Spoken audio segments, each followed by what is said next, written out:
Okay, सो आज का हमारा टॉपिक है ना, हमने पढ़नी है basics of laparoscopic surgery. So laparoscopic surgery के बहुत सारे नाम हैं। उसको कोई सीलियोस्कोपी भी कहता है, उसको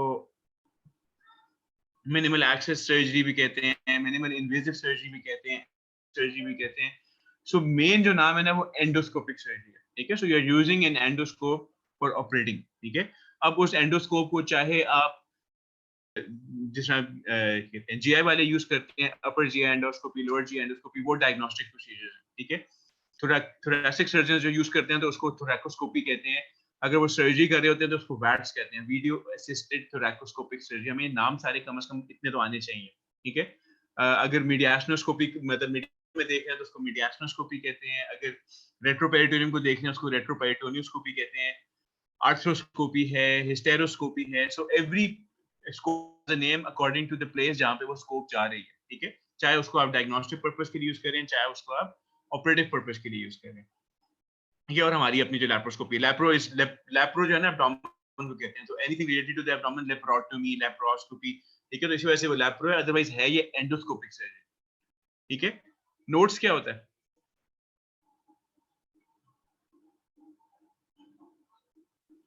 हाँ जी अमीन, नो नोट्स क्या होता है? नो नेचुरल ओरिफिस, और के थ्रू से देखेंगे। तो क्या मतलब है इसका? एग्जांपल देंगे इसकी। ये है पर वजाइनल जाके यूट्रस से फ्लोपियन ट्यूब से अगर हम अंदर जाएंगे तो फिर आप वजाइना से जाके एपेंडेक्टमी कर सकते हैं, आप स्टमक से जाके कोलिसिस्टेक्टमी कर सकते हैं, ठीक है। So there is no scar on the body, कोई बॉडी पे कोई स्कार नहीं आ रहा। आप नेचुरल जो बॉडी के रूट्स हैं उनसे जाके then you open up some organ या सम ट्यूब या सम स्पेस, और वहां से आप एब्डोमेन में एंटर होते हैं, वहां से अपना टारगेट ऑर्गन जो है आप रिमूव करते हैं। सो बायोप्सीज के लिए तो ऑलरेडी यूज हो रहा है, जैसे आप ईयूएस बायोप्सी करते हैं, ठीक है। वो नोट्स तो नहीं है, वो डायग्नोस्टिक प्रोसीजर है, लेकिन जब आप उस चीज को एक्सटेंड करके उसको एक ऑपरेशन में कन्वर्ट करते हैं तो दैट इज नोट्स, ठीक है। सो नोट्स में क्या क्या होता है? नोट्स में एपेंडेक्टमी और कोलिस्टेक्टमी तो शुरू हो गई है, वो हो रही है। सो टॉपिक स्टडी करना एक बड़ा नाम है, इसमें आई विट्रोस एक निमोनिक है कि how what are the main components of laparoscopy. Main components topic study क्या है? पहली चीज है कि आप इंसफलेट करते हैं एक स्पेस, ठीक है। स्टोमल वॉल दूर हो जाए and you have enough space to work. Then you visualize your tissues and organs, identify the landmarks.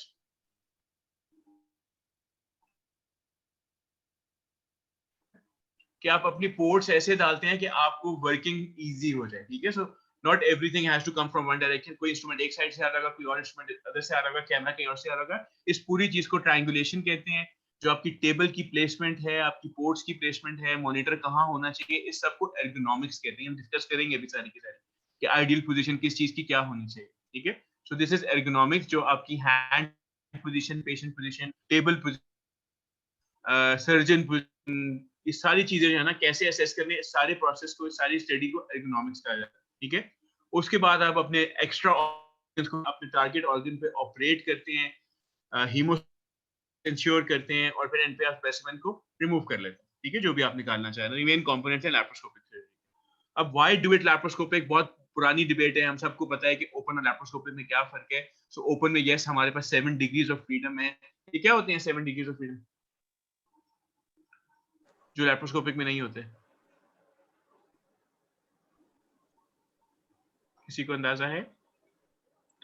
Sir movement कर सकते हैं हम जो भी चाहें, उसको एडहेरेंस हैं उसको मोबिलाइज कर सकते हैं इजीली।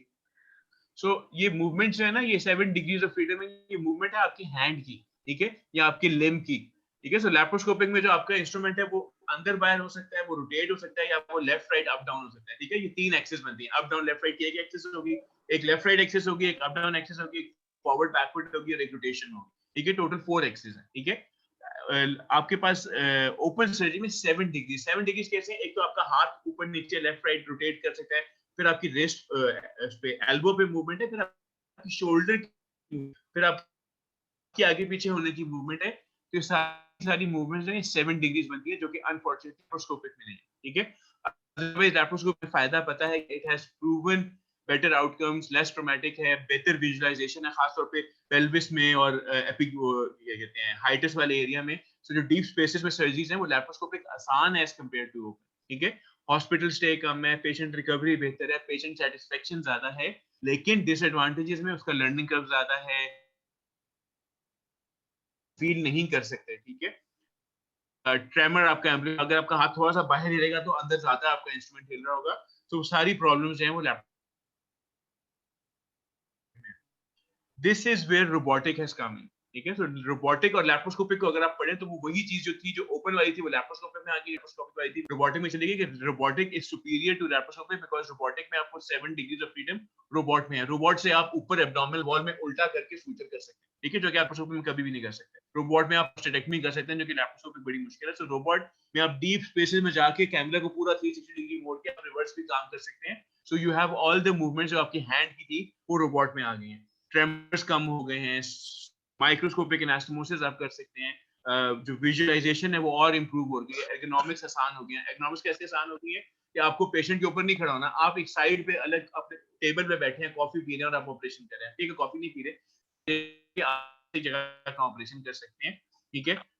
स्टरलाइजेशन बेहतर है, लेकिन अगेन जो डिसएडवांटेजेस लैप्रोस्कोपिक के थे वो इसके भी हैं कि टच नहीं कर सकते आप टिश्यू को, वो फीडबैक वो वाला नहीं है जो आपको ओपन सर्जरी में आता है, ठीक है। कॉस्ट बहुत ज्यादा है रोबोटिक की, लर्निंग कर्व ज्यादा है, प्रोसीजर टाइम ज्यादा है, ठीक है। अभी तक एविडेंस प्रूवन बहुत सारी स्टडीज अब आ गई हैं वैसे। तो robotic is as safe as laparoscopic, काफी सारी स्टडीज आ गई है, और लॉन्ग टर्म में रोबोटिक सुपीरियर हो जाएगा ओपन और लैप्रोस्कोपिक दोनों से, बिकॉज पेशेंट के पॉइंट ऑफ व्यू से बहुत बेहतर है। कॉस्ट को अगर सिर्फ निकाल दे तो रोबोटिक ऑब्वियसली सबसे बेहतर है। सो क्या फायदा है रोबोटिक सर्जरी का? छोटे स्कार्स हैं, शॉर्टर हॉस्पिटल टाइम है, एडवर्स इवेंट्स ऑब्वियसली ब्लीडिंग भी नहीं हो रही, चीजें नजर आ रही हैं, कॉम्प्लिकेशंस भी नहीं हो रही, तो रिकवरी भी जल्दी होगी, ठीक है। पेन कम होगी, ब्लड की जरूरत नहीं पड़ेगी, ब्लड लॉस कम होगा, और पेशेंट जल्दी घर जाएगा और पेशेंट जल्दी काम पे वापस जाएगा, ठीक है। सो रोबोटिक्स इज द फ्यूचर, ठीक है। और ये रोबोटिक सर्जरी है, पेशेंट सर्जन यहाँ बैठा हुआ है कंसोल पे और वहां पे सर्जरी हो रही है, ठीक है। सो रोबोटिक सर्जरी दो किस्म की होती है, एक है टेली ऑपरेटेड जो हम नॉर्मली देखते हैं कि एक तरफ सर्जन चेयर पे बैठा हुआ है, अपने कैमरा से अंदर देख के माइक्रोस्कोप से, और उधर उसके आर्म जो है ना वो रोबोट की मूव कर रहे हैं और वो सर्जरी कर रहा है, ठीक है। This is tele operated. एक और होते हैं इमेज गाइडेड सिस्टम, ठीक है, हमारे नहीं है, ज्यादातर न्यूरो सर्जरी और ऑर्थोपेडिक में यूज होते हैं। सो इमेज गाइडेड सिस्टम जो है ना, उसकी मैं आपको एग्जांपल देता हूँ कि ये राइट पे नीचे इमेज देखिए, तो स्पाइन की सर्जरी हो रही है। This patient has a spine fracture, और इस स्पाइन के फ्रैक्चर को फिक्स किया जा रहा है विद नेल्स, ठीक है। सो एग्जैक्टली नेल कहाँ पे पुश करना है वो हमें तो नहीं पता, ठीक है। तो ये जो रोबोट है ये सीटी स्कैन के साथ अपने आप को कोरिलेट करता है, और एग्जैक्टली जहाँ पे आपको नेल डालना है वहां पे ना इसका ये जो आर्म है वहां के पे रुक जाता है, और वहां से आप अपने सिंपली ड्रिल करते हैं, सीधा ड्रिल करके अपना नेल डाल देते हैं, तो the nail goes exactly where it's supposed to go. इधर भी नेल गया हुआ है, इधर भी नेल गया हुआ है, ठीक है। सो आप एग्जैक्टली जहाँ पे अपनी नेलिंग करना चाह रहे हैं वहां पे नेलिंग हो जाती है without actually opening the things. आपने कोई स्किन ओपन नहीं की, कुछ नहीं किया, हल्का सा स्किन पे निक दिया और अपना स्क्रू ड्राइवर पकड़ा, स्क्रू पकड़ा, उसको आराम से आपने स्क्रू कर दिया, आपका फ्रैक्चर फिक्स हो गया अपनी जगह पे विदाउट ओपनिंग एनीथिंग। इसको कहते हैं इमेज गाइडेड रोबोटिक सिस्टम, ठीक है। सो न्यूरो सर्जरी और ऑर्थोपेडिक्स वाले यूज करते हैं, हमारा तो ये नहीं, हमारा ऊपर वाला है जो हम लैप्रोस्कोपिक सर्जरी कर रहे होते हैं, बड़ा सा एक रोबोट पेशेंट के ऊपर फिक्स कर दिया जाता है, उसके आर्म्स जो है वो इंस्ट्रूमेंट्स पेशेंट के अंदर गए होते हैं, और सर्जन साइड पे जाके कंसोल पे बैठ के लगा, ठीक है। सो ये है हमारी 7 degrees of movement. So 7 degrees में जाना, इसमें रिस्ट की मूवमेंट, आर्म की मूवमेंट, एल्बो की मूवमेंट और मूवमेंट, सारी मूवमेंट शामिल है इसमें। Up down left right back forward, jaw and tumble. Jaw and tumble जो है ना वो आपकी ये रिस्ट की और एल्बो की मूवमेंट्स होती हैं। सो you have all kinds of movements जो आपकी ह्यूमन आर्म में अल्लाह ताला ने आपको दी है, तो वो लैप्रोस्कोपिक में हमसे छीन ली जाती हैं, लेकिन रोबोट जो है वो उस चीज को कवर करने की काफी कोशिश कर रहे हैं। अब पेशेंट में मिनिमल एक्सेस सर्जरी करनी चाहिए, हर पेशेंट में करनी चाहिए, ठीक है। सो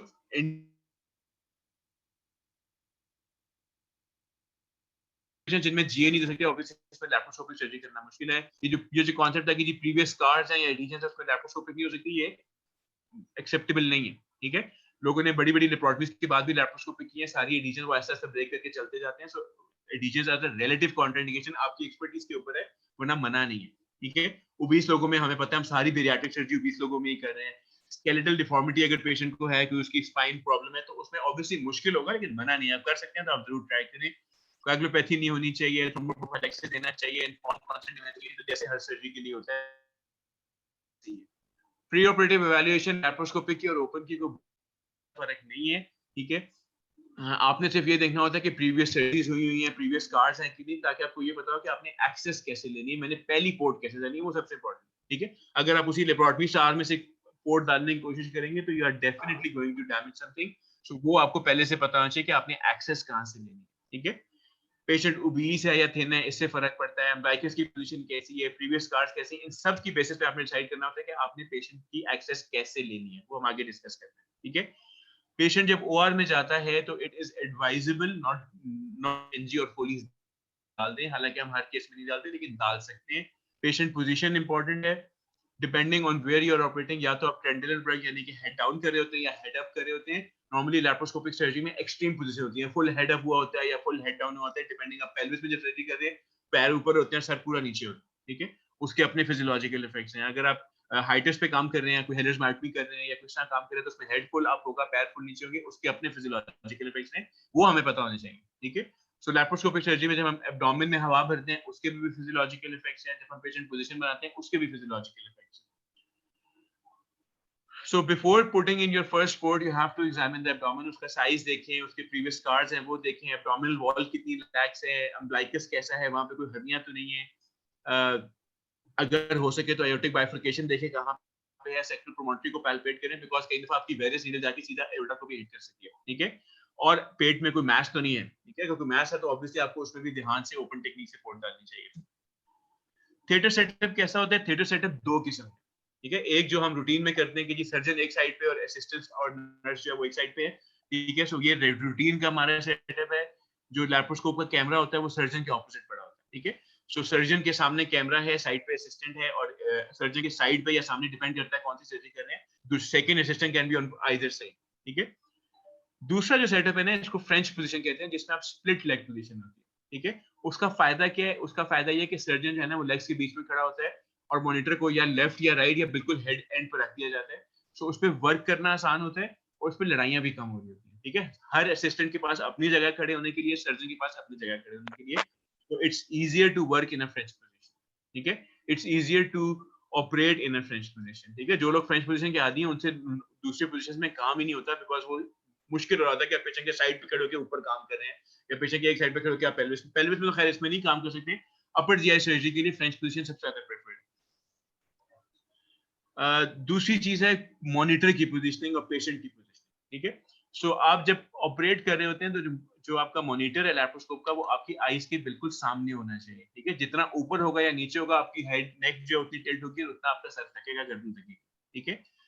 पेशेंट को ऐसे होना चाहिए कि थोड़ा सा जो है ना वो आपके सामने से एलिवेटेड हो। ये जो पेशेंट की एलिवेशन थोड़ी सी ज्यादा होनी चाहिए,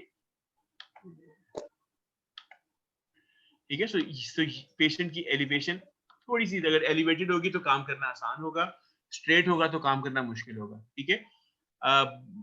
बाजू जो है आपके 90 या 90 थोड़ा ज्यादा नीचे की तरफ, जितने आपको हाथ ऊपर करके काम करना पड़ेगा उतने ज्यादा आप टायर होंगे, ठीक है। अब इस सब को कैसे बंदा एश्योर करे कि मैं कैसे कंफर्म कर सकता हूँ कि मेरे हाथ कितने ऊपर से आ रहे हैं, कितने नीचे आ रहे हैं, तो उसका ताल्लुक है आपकी पोर्ट प्लेसमेंट से कि आप पोर्ट कैसे प्लेस करते हैं, ठीक है।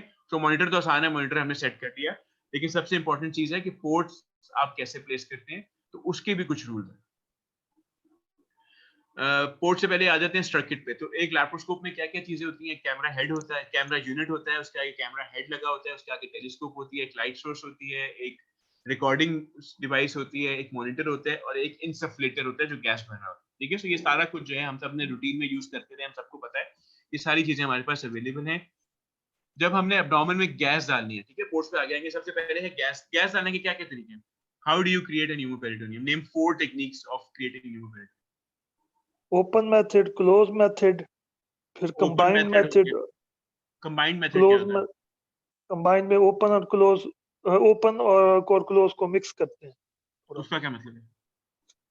कि स्मॉल स्मॉल इंसिजन लगाते हैं। ओपन जितना ठीक है, ओपन में लॉन्ग इंसिजन होता है, इसमें जरा स्मॉल इंसिजन होता है, ठीक और है, साथ वेरीज नीडल पास करते हैं इसमें। उसमें तो ठीक ओपन है। में तो हम डायरेक्ट एंड रिवीजन पास कर देते हैं। सो पहली चीज तो वेरिस नीडल है, आप सबने यूज की होगी। So Veress needle is a relatively blind procedure वो पेशेंट जिनमें कभी कोई सर्जरी नहीं हुई उसमें तो वेरियस नीडल यूज करना सेफ है, ठीक है। लेकिन वो पेशेंट जिन्हें प्रायर सर्जरी हुई है, वो पेशेंट जो ओबीस होते हैं, उसमें वेरियस नीडल, वो पेशेंट जिनमें आप एब्डोमिनल वॉल को पकड़ के लिफ्ट नहीं कर सकते, उनमें यूज करना सेफ नहीं, ठीक है। ठीक है, जब तक आप एब्डोमिनल वॉल को लिफ्ट करके नीडल नहीं डालेंगे तो यू माइट स्टार्ट स्ट्रक्चर, नीचे आप बावल को हिट कर सकते हैं, नीचे एओर्टा को हिट कर सकते हैं, तो Veress needle is not safe every patient, ठीक है। टेक्निक होती है डायरेक्ट ट्रोकार, इसमें आप स्किन में इंसिजन देके पूरा ट्रोकार वगैरह डायरेक्टली पूरा ट्रोकार ही डाल दें। एनी वाले काफी यूज करते हैं।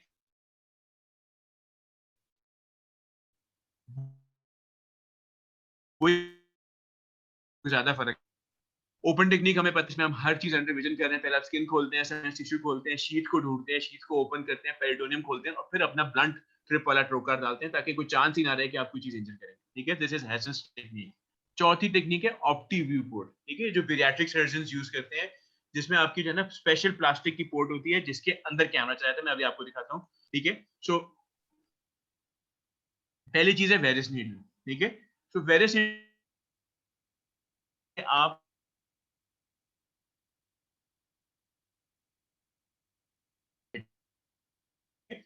यू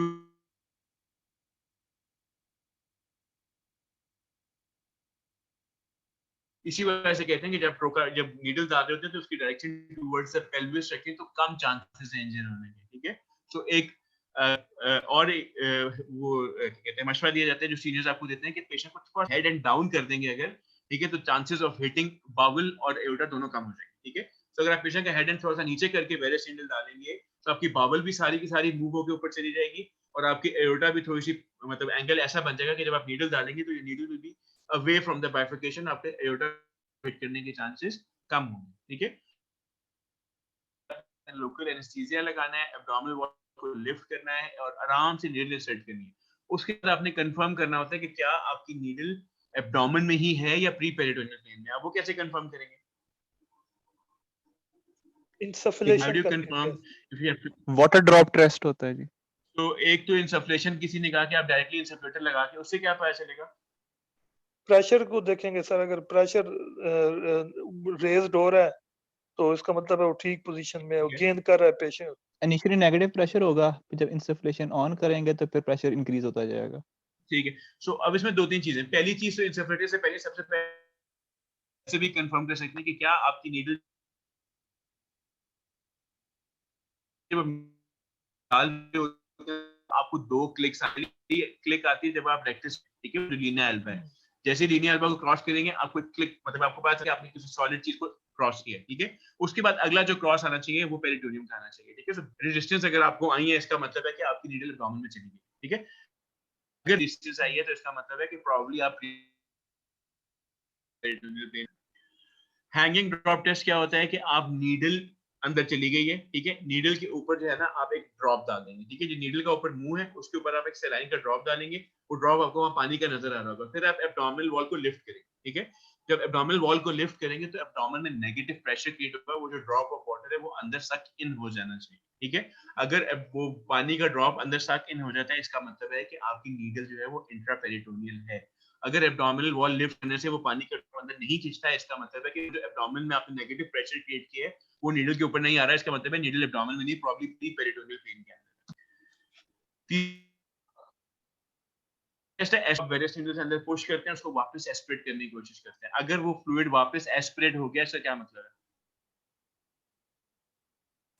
प्री पेरिटोनियम में हम, ठीक है, प्री पेरिटोनियल प्लेन में, ठीक है। अगर नीडल पेरिटोनियम में होती तो वो सारा पानी स्प्रेड आउट हो जाएगा, वापस एस्पिरेट नहीं होना चाहिए। आपने पानी फेंका, वो सारा बाउल के ऊपर गिर गया, इधर-उधर गिर गया, वो कैसे वापस एस्पिरेट हो सकते हैं? तो एस्पिरेशन नहीं होनी चाहिए, ठीक है। और चौथी चीज है कि आप आप मशीन को कनेक्ट करके प्रेशर चेक करते हैं, ठीक है। तो जब आप अपना इंसफलेटर कनेक्ट करते हैं वेरियस नीडल के साथ तो it should give you a reading of, क्या नॉर्मल एब्डोमिनल प्रेशर है? -3 सर to 10 से 5। 12 10 से 12 नहीं है मेरी जान, 10 से 12 तो हम क्रिएट करते हैं ना, नॉर्मल ऐसा क्रिएट करते हैं। नॉर्मल प्रेशर -3 कितना है? -3 to 5। तो इट्स -2 to +2, ठीक है।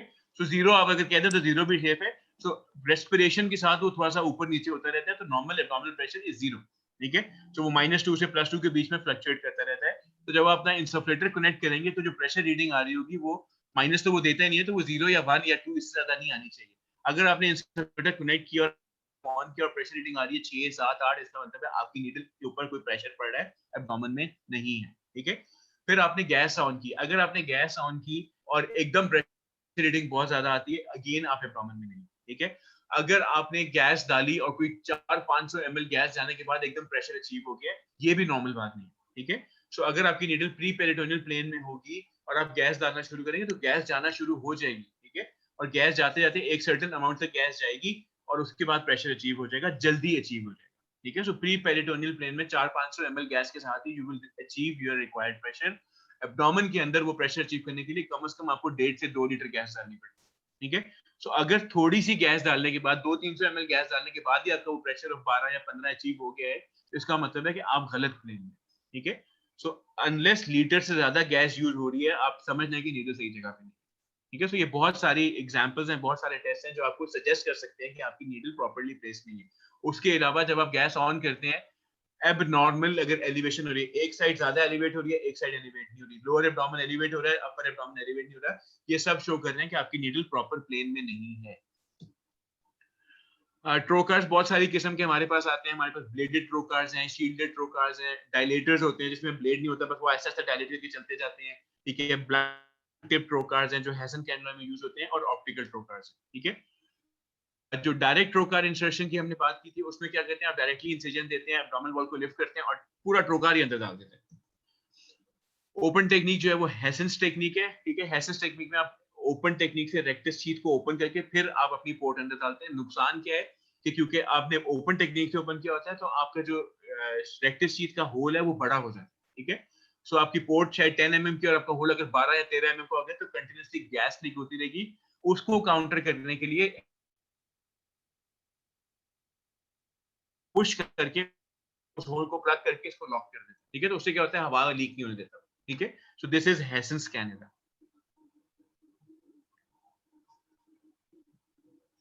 और ये है ऑप्टीव्यू ट्रोकार, ठीक है। सो ऑप्टीव्यू ट्रोकार जो है ना, राइट वाले इमेजेस देखें तो ये 3 किस्म के ट्रोकार्स हैं। इसमें होता क्या है कि आपकी जो टेलीस्कोप है वो ट्रोकार के अंदर चली जाती है, ठीक है। And once it goes into the trocar, so आपको डायरेक्टली जो है ना, जो आपकी ट्रोकार की टिप है, जो शीशे की टिप होती है, उसके थ्रू आप देख सकते हैं। अभी नीचे लेफ्ट वाला है, so you can see through the camera, through the trocar, कि आपका ट्रोकार अब कहाँ पे जा रहा है, ठीक है। सो मैं ट्रोकार को यूं पुश करता जाऊंगा थ्रू द स्किन, तो मुझे एक एक करके सारी लेयर्स नजर आती जाएंगी, ठीक है। सो ये आपके सामने ऊपर एक पेशेंट है जिसकी मिड लाइन लिपोटमी हुई है, 4-5 उसकी प्रीवियस ड्रेन्स जली होंगी, उसके स्कार्स हैं, और आपने लैप्रोस्कोपिक करनी है, तो आप इसकी लैप्रोस्कोपिक इन्होंने मार्क भी किया हुआ है लेफ्ट आइलेक फॉसा में, यहाँ पे थोड़ा सेफ एरिया लग रहा है, यहाँ से इंसर्शन कर रहे हैं, ठीक है। अब जब और आपने ट्रोकार को पुश किया, तो आप ट्रोकार को ऐसा ऐसा नीचे पुश करते जाएंगे, ठीक है।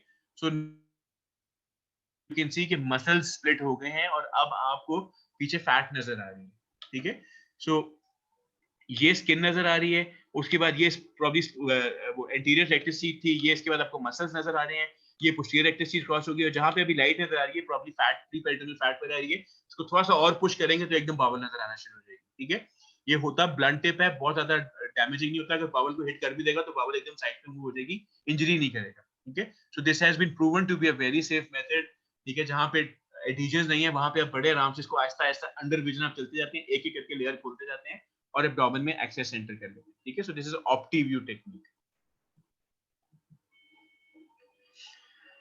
वेरस नीडल डालने का एक और पॉइंट भी है, उसको पाल्मर्स पॉइंट कहते हैं। एग्जामिनर्स को बहुत ज्यादा पसंद है, ये आपसे टॉक्स में आराम से आ सकता है कि जी नीडल अगर मिड लाइन स्कार है तो कहाँ पे वेरस नीडल डालोगे, ठीक है। सो मिड लाइन अगर यहाँ पे इसका लेप्रोटमी स्कार होता है और हमने नीडल डालनी है, तो ये पाल्मर्स पॉइंट जो है ना, it is relatively safe, because यहाँ पे अगर आप नीडल डालते भी हैं, यहाँ पे एब्डोमिनल वॉल को आप लिफ्ट नहीं कर सकते, यहाँ पे आप सिंपली नीडल थोड़ा स्टैब करते हैं मिड क्लैविकुलर लाइन में 1 centimetre below the rib cage, ठीक है। यहाँ पे आप इंसिजन देते हैं और आराम से नीडल को पुश करते जाते हैं। पहले एंटीरियर क्या आएगा, पहले एक्सटर्नल ओब्लिक आएगा, इंटरनल ओब्लिक आएगा, रेक्टस एब्डोमिनल वो आएगा, ट्रांसवर्स फेशिया आएगा, और फिर आपकी नीडल एब्डोमिनल लगेगी। 3-4 दफा नीडल आपकी पुश होगी, लेकिन एकदम आपको पता चलेगा कि नीडल मेरी फ्री हो गई है, ठीक है। और फिर आप अपने सारे वो टेस्ट कर सकते हैं, हैंगिंग ड्रॉप टेस्ट और सारा कुछ, वो सारे इस पे एप्लीकेट। जब नीडल एब्डोमिनल में चली गई है ना, और अगर मैं एब्डोमिनल यहाँ से भी लिफ्ट करता हूँ, तो वो नेगेटिव प्रेशर तो क्रिएट होगा और वो पानी अंदर चला जाना चाहिए, ठीक है।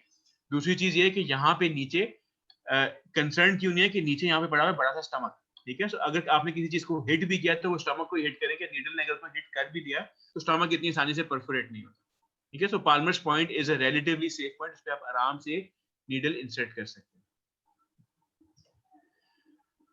अब जो गैस यूज करते हैं, कौन सी गैस यूज करते हैं? CO2 यूज करते हैं, इस पे पूछने वाली बात नहीं है। इसके अलावा जितने भी इनर्ट गैसेस हैं, हीलियम है, ज़ीनोन है, वो सारा कुछ आप यूज कर सकते हैं, लेकिन क्योंकि CO2 इजीली अवेलेबल है, बॉडी उसको इजीली एक्सक्रीट कर देती है, इसलिए मोस्ट कॉमन और सेफेस्ट गैस जो यूज करने वाली है वो CO2 है, ठीक है। ना वो बर्न होती है, ना वो जमा रहती है वहां पे, so it is safe to use, लेकिन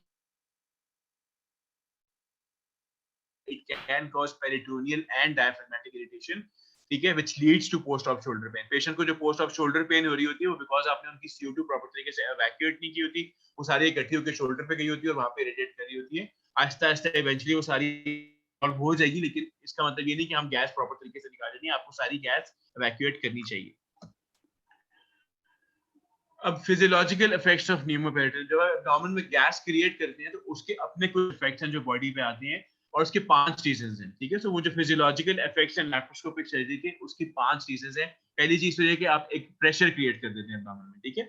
सो नॉर्मली एब्डोमिनल प्रेशर 0 होता है, हम उसको 12-15 पे ले जाते हैं, और 15 के प्रेशर पे जो आपकी आईवीसी है वो तकरीबन बंद हो जाती है, क्योंकि आईवीसी का नॉर्मल प्रेशर 5 से 7 है। जब आप 15 का प्रेशर देते हैं तो आईवीसी में ब्लड फ्लो बिल्कुल मिनिमम हो जाता है, ठीक है। दूसरा इफेक्ट आ रहा है बिकॉज ऑफ द CO2 जो ब्लड में बढ़ रहा है, ठीक है। सो जब आप CO2 से न्यूमोपेरिटोनियम क्रिएट करते हैं तो CO2 को एब्जॉर्ब भी हो रही होती है और बॉडी को वो CO2 एक्सक्रीट भी करनी हो रही होती है, उसकी वजह से फिजियोलॉजिकल इफेक्ट्स आ रहे होते हैं। तीसरा इफेक्ट आ रहा होता है because of altered haemodynamics, because fluid shift, क्योंकि वो खैर हर सर्जरी में, वो ओपन सर्जरी में भी है, वो लैप्रोस्कोपिक सर्जरी में भी है कि पेशेंट के जो हीमोडायनेमिक्स है वो ऊपर नीचे हो रहे हैं, कहीं ब्लीडिंग हो सकती है, कुछ फ्लूइड शिफ्ट हो रहे हैं, कुछ आप आईवी फ्लूइड्स दे रहे हैं, ठीक है। लेकिन जो उससे अगला पॉइंट है पेशेंट पोजीशनिंग, वो ज्यादा रिस्पॉन्सिबल है लैप्रोस्कोपिक सर्जरी में, ठीक है।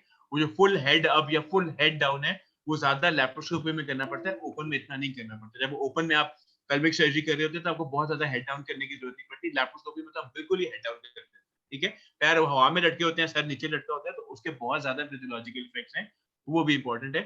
और पांचवा अगेन ये ओपन सर्जरी में भी है कि प्री एग्जिस्टिंग जो भी मेडिकल कंडीशंस होंगे उसकी वजह से भी फिजियोलॉजिकल इफेक्ट्स आते हैं। तो ये 5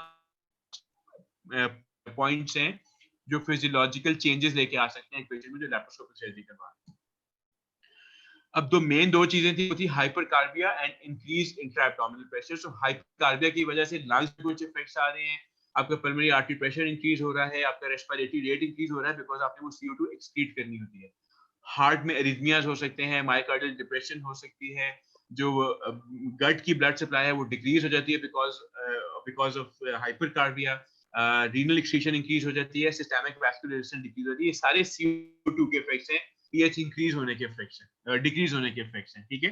जो इंट्रा एब्डोमिनल प्रेशर इंक्रीज हो रहा है उसके अपने इफेक्ट्स हैं। डायफ्राम क्योंकि ऊपर पुश हो रहा होता है, ब्रीदिंग डिफिकल्टीज हो रही होती हैं, हार्ट रेट बढ़ रहा होता है, स्प्लैंकिंग सर्कुलेशन डिक्रीज हो रही होती है, रीनल ब्लड फ्लो डिक्रीज हो रहा होता है, ठीक है। फ्री लोड कम हो रहा होता है, आईवीसी कंप्रेशन हो रही होती है, तो ये सारे इफेक्ट्स जो है ना ये बॉडी पे आ रहे होते हैं, ठीक है। सो दोनों चीजों के फिजियोलॉजिकल इफेक्ट्स आ रहे हैं। सो जो न्यूमोपेरिटोनियम है उसके फिजियोलॉजिकल इफेक्ट्स को इग्नोर नहीं किया जा सकता।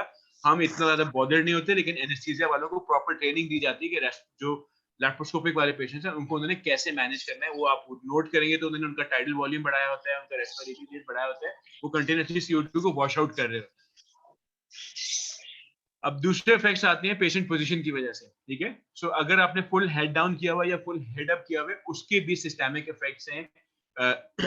जो आप पेशेंट को फ्लूइड वॉल्यूम दे रहे होते हैं, अगर पेशेंट को आप हाइपोवोलेमिक रखते हैं या हाइपरवोलेमिक रखते हैं उसके भी इफेक्ट्स हैं। पेशेंट की अपनी जो कोमॉर्बिडिटीज हैं उसके भी इफेक्ट्स हैं, ठीक है। So everything adds to the physiological outcomes of the patient, ये सारे हमें पता होने चाहिए। अच्छा, अब आपने और पोर्ट्स डालनी है, ठीक है। लैप्रोस्कोप आपने न्यूमोपेरिटोनियम तो क्रिएट कर लिया, आपका रिक्वायर्ड प्रेशर आ गया, अब you want to insert ports for working, ठीक है। सो एक पहला आपका कैमरा पोर्ट थी, अब आपको दो कम से कम मिनिमम दो आपको वर्किंग पोर्ट्स चाहिए होती हैं, और फिर अगर आपके पास असिस्टेंट है तो असिस्टेंट के लिए एडिशनल पोर्ट डालते हैं, ठीक है। So this is the most crucial step. So wrong port placement is a major cause of stress for the surgeon. इसमें एर्गोनॉमिक्स बहुत इंपॉर्टेंट है, टेबल की हाइट, स्क्रीन की हाइट, फुट पेडल लोकेशन क्या होगी, कैमरा पोर्ट और working port के बीच में डिस्टेंस कितना होगा, सर्जन कहाँ खड़ा होगा, असिस्टेंट कहाँ खड़ा होगा, ये सब इंपॉर्टेंट है, ठीक है। तो सबको कंसीडर करना है जब आप पोर्ट डालनी है। माइक अपना म्यूट कर लें प्लीज।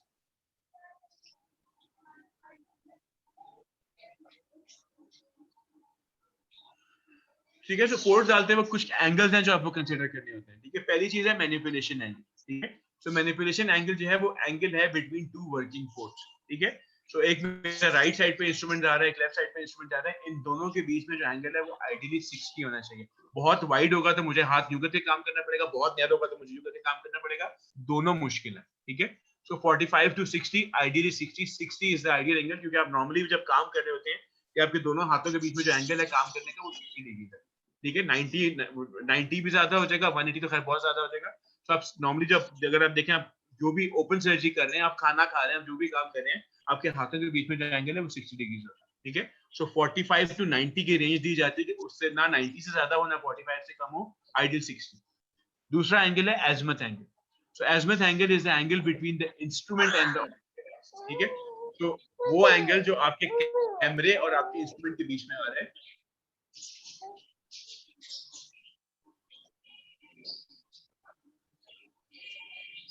नोट 10 प्लीज अपना माइक म्यूट कर लें। मेरा भी तस्वीर भी जाना, फिर चाय बनाऊं अपने लिए। ये मेरा दूध के लिए रखी। ठीक है। सो एज़िमुथ एंगल जो है वो कैमरा और इंस्ट्रूमेंट्स के बीच का एंगल है, ठीक है। सो नॉर्मली जब आप अपने पोर्ट्स डालते हैं, आपका कैमरा सेंटर में होता है और आपकी दोनों पोर्ट साइडों पे आ रही होती है, तो उसका एंगल जो है ना वो 30 डिग्रीज होना चाहिए, ठीक है। वो लॉजिकल सी बात है। अगर दोनों इंस्ट्रूमेंट्स के बीच में एंगल 60 और सेंटर में कैमरा है तो उनका एंगल 30 डिग्री होना चाहिए, लेकिन हमेशा ये सिचुएशन नहीं होती। एक दफा आपका कैमरा एक साइड पे होता है और आपकी दोनों वर्किंग पोर्ट एक साइड पे होती है, तो उसमें ये एंगल जो है ना वो बढ़ जाता है। तीसरी चीज है एलिवेशन एंगल, ठीक है। एलिवेशन एंगल जो है ना वो होता है angle between the patient and the instrument, ठीक है। सो अगर मेरा पेशेंट लेटा हुआ है, ठीक है, ये मेरा पेशेंट लेटा हुआ है और मैंने उसकी सर्जरी करनी है, और मेरा यहाँ पे ये गॉलब्लैडर पड़ा, मैंने सर्जरी करनी है और मेरा इंस्ट्रूमेंट डाल दिया यहाँ पे, ठीक है। तो मेरा जो इंस्ट्रूमेंट है ना वो सीधा 90 डिग्री के अंदर एंटर हो रहा होगा, तो मुझे ऐसे करके काम करना पड़ेगा, हाथ ऊपर से आ रहा होगा, ठीक है। तो मेरा इंस्ट्रूमेंट दूर होना चाहिए वर्किंग एरिया, ताकि मेरा एंगल ऐसे बने, ठीक है। तो ये जो एंगल है आपका between the patient and the instrument, इसको कहते हैं एलिवेशन एंगल, ठीक है। So it is the angle between the instrument and the horizontal plane. ये एंगल भी बड़ा इंपॉर्टेंट है, इसको भी 60 डिग्री से ज्यादा नहीं होना चाहिए, ठीक है। तो बहुत नीचे अगर होगा, बिल्कुल पैरेलल टू द पेशेंट, आप दूर जाके इंस्ट्रूमेंट चार्ज आपको तो हाथ नीचे के काम करना पड़ेगा या 90 डिग्री पे काम करना पड़ेगा, वो भी, ठीक है। So manipulation angle between the two instruments it should be 60 degrees. Azimuth angle जो between the camera and the instrument it should be 30 degrees. जो elevation angle है between the patient and the instrument it should be 60 degrees, ठीक है। तो ये तीनों angles हैं, ये आपसे एमसीक्यूज में आते हैं, बड़े इंपॉर्टेंट हैं और ये आपकी वर्किंग के लिए बड़े इंपॉर्टेंट है, ठीक है। सो अगेन दोबारा वही चीज आ रही है, azimuth angle क्या होता है? Azimuth angle is between your camera and your instruments, ठीक है। सो अगर आप खाने की एग्जांपल है कि जब आप खाना खा रहे होते हैं तो ये आपकी आंखें यूं करके सीधा देखती हैं, इधर से आपने फोर्क पकड़ा हुआ है, इधर से आपने नाइफ इधर से आपने फोर्क पकड़ा हुआ है, ये दोनों 60 डिग्री के एंगल पे आपस में, और इनका जो आंखों के साथ एंगल है वो 30 डिग्री है। तो this is how we are used to work, ठीक है। सो इस तरह काम करना, लैप्रोस्कोपी में भी इस तरह काम करना आसान है, कैमरा और उन दोनों का आपस में एंगल 60 हो, दिस इज आइडियल। ये दूसरी सेंटर वाली पिक्चर में आपको मैनिपुलेशन एंगल नजर आए, दोनों हाथों के बीच में एंगल है, ये 60 to 90 उसमें लिखा हुआ है। तो बेसिकली 45 to 90 की लिमिट है, 45 से कम प्रॉब्लमेटिक है, 90 से ज्यादा प्रॉब्लमेटिक है, 60 आइडियल। और ये जो राइट पे उसमें आप देखें तो इसका एलिवेशन एंगल बहुत ज्यादा है, ठीक है। अब उसको सर्जन को हाथ ऐसे करके काम करना पड़े, ये 5 मिनट में इसका हाथ थक जाएगा और कहेगा मुझे सर्जरी नहीं हो रही। रीजन क्या है कि इसका जो टारगेट ऑर्गन है वो नीचे पड़ा, उसके बिल्कुल ऊपर उसने इंस्ट्रूमेंट डाल दिया, so this is not going to work, ठीक है। तो अब आपने जब ट्रोकार्स डालने हैं तो आपने कैसे डालने, how do you put your trocars? उसके दो प्रिंसिपल्स हैं, एक प्रिंसिपल है ट्रायंगुलेशन का, एक प्रिंसिपल है सेक्टराइजेशन, ठीक है। तो ट्रायंगुलेशन का प्रिंसिपल ये कहता है कि अगर ये मेरा टारगेट ऑर्गन है, ठीक है, लेट्स से गॉलब्लैडर की तरह, ये मेरा टारगेट ऑर्गन, ये मेरा एब्डोमेन है और ये मेरा गॉलब्लैडर है और यहाँ पे ब्रैकेट में कैमरा डाला हुआ है, तो वो ये कहता है कि ये तो मेरा एंगल कैमरे का बन गया, ठीक है। अब मेरा इंस्ट्रूमेंट यहाँ से आना चाहिए, एक इंस्ट्रूमेंट मेरा यहाँ से आना चाहिए, और इन दोनों का जो एंगल है वो मैक्सिमम 90 ऐसे ज्यादा नहीं होना चाहिए, ठीक है। सॉरी, ये गॉलब्लैडर यहाँ पे होगा, एक इधर इंस्ट्रूमेंट आ जाएगा और एक इधर इंस्ट्रूमेंट आ जाएगा, ठीक है। और इसी प्रिंसिपल पे डाल रहे हो, ठीक है। सो दिस इज ट्रायंगुलेशन, कि कैमरा आपको सेंटर से दिखा रहा है और आपके जो दो इंस्ट्रूमेंट्स है वो एक राइट से आ रहे हैं और एक लेफ्ट से आ रहे हैं, ठीक है। So this is called triangulation, ठीक है। So trocars are directed toward organ. Optical trocar forms the apex of a triangle. Primary working trocars are 5-7 centimeters on either side of the optical trocar या camera port. Target organ should be 15 to 20 centimeters from the optical and working trocars. Angle of working instrument should be 45 to 90 degrees and they should be equal. ठीक है, यानी कि कैमरे के जो right पे instrument है और कैमरे के जो लेफ्ट पे इंस्ट्रूमेंट है उनके एंगल जितने इक्वल होंगे उतना आसान होगा काम करना. Secondary detecting ports in the same arc but more laterally. जो आपके सिस्टम की पोर्ट्स है उसी थोड़ा सा और लैटरल डाल के आप सिस्टम की वर्किंग पोर्ट भी डाल सकते हैं और जो स्कोप है वो एटलीस्ट 5 सेंटीमीटर दूर होनी चाहिए टारगेट से. ठीक है, सो ये अगेन ट्रायंगुलेशन बना हुआ है. इसको जो है ना बेसबॉल डायमंड भी कहते हैं, ट्रायंगुलेशन डायमंड भी कहते हैं.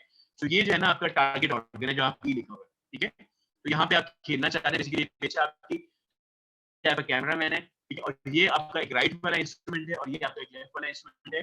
इन दोनों का जो एंगल है ना आपस में वो 90 डिग्री है तकरीबन. ठीक है, और इनका जो एंगल है विद द कैमरा वो 45 डिग्री है इस पिक्चर में. ठीक है, so this is an ideal way to work. आपका कैमरा साइड ऑफ दो इंस्ट्रूमेंट्स और एक पे जा. ठीक है, इसको कहते हैं ट्रायंगुलेशन. आपने एक पूरा ट्रायंगल सा बना दिया. बेसिकली बेसबॉल पिच बनता है, ट्रायंगल ही बनता है, स्क्वायर बनता है, पिरामिड शेप बनता है. ठीक है, लेकिन इसको ट्रायंगुलेशन. ठीक है, इसी तरह ये नीचे राइट पे एग्जांपल देखें तो ये ओवेरियन सर्जरी हो रही है या एपेंडेक्टमी हो रही है. आपने लाइक पे कैमरा डाल दिया. ठीक है, एक आपने पोर्ट राइट वाले पोर्शन में डाल दी, एक आपने लेफ्ट वाले पोर्शन में डाल दी. You are working on the right ovary. ठीक है, या राइट हर्निया या अपेंडिक्स आप कोई भी काम कर सकते हैं इसमें. ठीक है, this is called triangulation. Camera centre में दो पोर्ट साइड होगी. दूसरी चीज है सेक्टराइजेशन. दूसरी टेक्निक जो है वो है सेक्टराइजेशन. सेक्टराइजेशन में क्या होता है कि आपका कैमरा एक एरिया में होता है और दोनों वर्किंग पोर्ट्स अलग एरिया में होती है. ठीक है, तो आपका जो सर्जन है वो यहाँ पे खड़ा हुआ है और उसकी दोनों पोर्ट्स राइट वाली और लेफ्ट वाली जो है ना वो दोनों एक ही जगह पे है. वो आराम से काम कर रहा है और जो कैमरा मैन है वो आराम से अलग खड़ा है और यहाँ से उसने टेलीस्कोप डाली हुई है.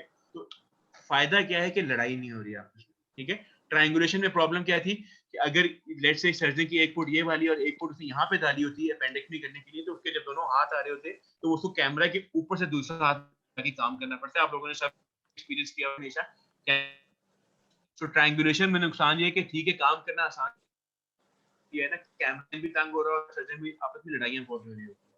सेक्शन में क्या होता है कि जो कैमरामैन है उसका अपना सेक्टर है और जो सर्जन है उसका अपना सेक्टर है. ठीक है, सो ये जो सेक्टर है पूरा का पूरा ये कैमरामैन का है और ये जो सेक्टर है ये है सर्जन का. ठीक है, नुकसान क्या हो रहा है कि आपकी पोर्ट्स जो है ना वो दोनों बहुत करीब करीब आ गए. दोनों का जो वर्किंग एंगल है वो 60 से कम हो गया. ठीक है, the ports are very close to each other. So काम करना थोड़ा सा मुश्किल होता है. जो नए सर्जन्स होते हैं जो लेप्रोस्कोपिक सर्जरी सीख रहे होते हैं उनके लिए सेक्टराइजेशन में काम करना इज डिफिकल्ट. लेप्रोस्कोपिक नॉटिंग करना सारे काम करना ज्यादा मुश्किल लग रहा होता है. ठीक है, ट्रायंगुलेशन में क्योंकि आपको आपकी नेचुरली ट्रेनिंग ऐसी होती है, हम सारी उम्र ऐसे ही काम करते हैं कि एक राइट से हाथ आ रहा है एक लेफ्ट से हाथ आ रहा है तो काम करना आसान है. इसमें क्या हो रहा है कि आप जैसे देख रहे हो दोनों इंस्ट्रूमेंट ऐसे आ रहे हैं और आप काम कर रहे हैं, वो सीखना जरा मुश्किल होता है. लेकिन सेक्टराइजेशन टेक्निकली जो पुराने सर्जन है वो सारे सेक्टराइजेशन में काम करते हैं बिकॉज उनके लिए हाथ ऊपर ले जाके कैमरे के ऊपर जाके काम करना ज्यादा मुश्किल होता है और ये वाली चीजें वो सीख चुके होते हैं कि मैंने करीब पोर्ट से कैसे काम करना. ठीक है, सो इसमें एक और एग्जांपल लेते हैं कि अगर आपने जैसे आपने हाइटल सर्जरी करनी है यहाँ पे हेलिस्मैक्टमी करनी है, कुछ करना है, ये सब जगह बढ़िया ये सब पड़ा है. तो ये कैमरा है और मैंने पोर्ट्स डालनी है.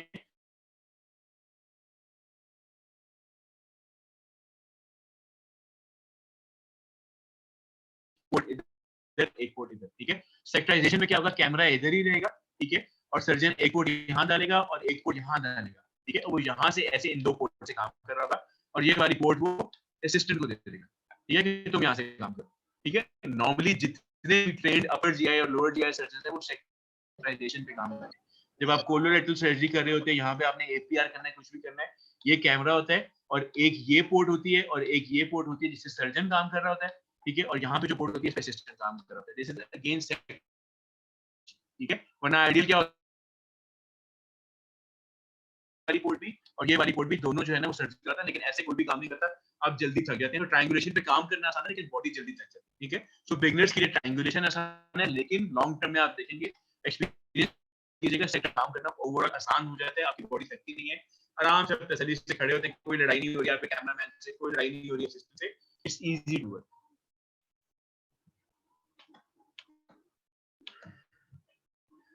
अब लैप्रोस्कोपिक सर्जरी की कुछ प्रॉब्लम्स भी हैं, कुछ कॉम्प्लिकेशन भी हैं, होती है, ओबीस पे मुश्किल हो रहा होता है, बाउल परफोरेशन होगी, उसको कैसे मैनेज करना, मैं कुली करते करते ड्यूटी की इंजरी होगी, आप क्या करें, कुली करते कोलन की इंजरी होगी, आप क्या करें, स्किल्स हैं जो आहिस्ता विद टाइम आप सीखते जाते हो, आपको लर्न करते जाते हैं। सो इट्स नॉट समथिंग जो आप 4 दिन में सीख लेते हैं, इसमें काफी टाइम लगता है, लर्निंग कर्व काफी लंबा है, और ऑपरेटिव ब्लीडिंग होगी, उसको क्या करना है।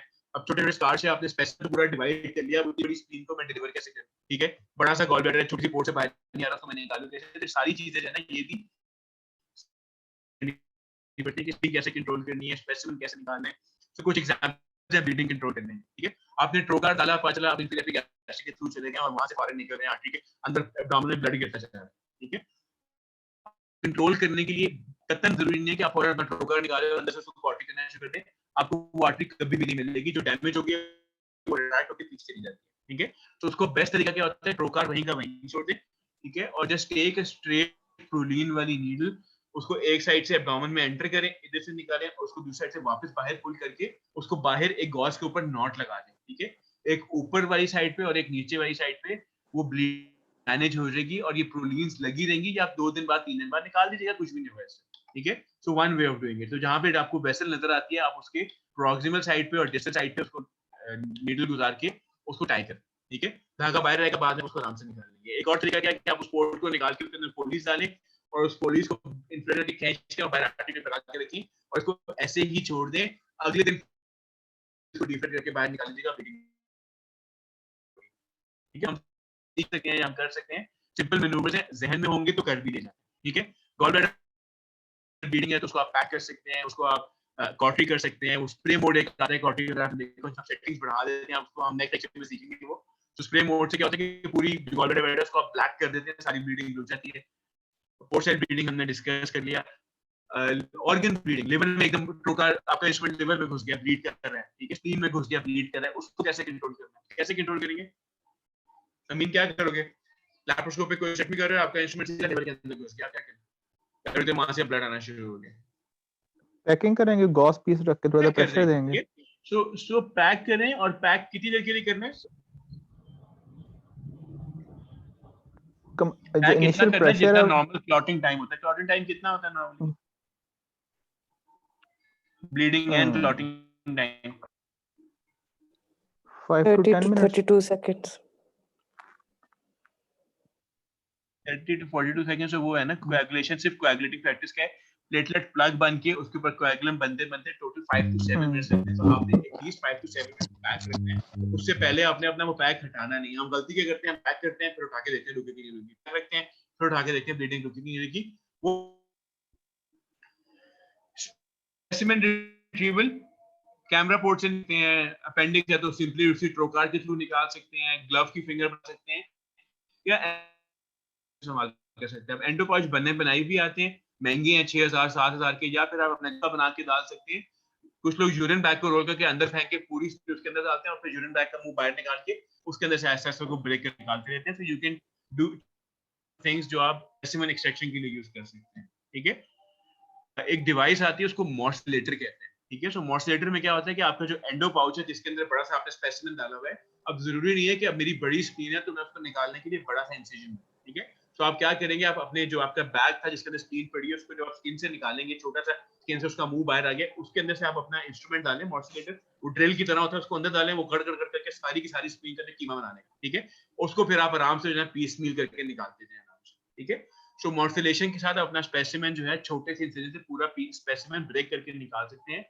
नुकसान ये है कि उसकी बायोप्सी जब होगी ना तो वो पैथोलॉजिस्ट नाराज हो जाएगा आपसे, ठीक है। सो कैंसर नहीं है, नॉन कैंसर सर्जरी में आप बड़े आराम से सारा काम कर सकते हैं, ठीक है। सो आप अगर फाइब्रॉइड यूट्राइन या आपने स्टेट किया तो सब कुछ है ना आप मॉर्सलेट करके स्पेसिमेन आराम से बाहर निकाल सकते हैं। अच्छा जी, तो ट्रबल शूटिंग। सो आपने ऑपरेट करे थे, आपने वेरस नीडल डाली है बट न्यूमोपेरिटोनियम क्रिएट नहीं हो रहा है, एब्डोमेन डिस्टेंड नहीं हो रहा, क्या प्रॉब्लम हो सकती है?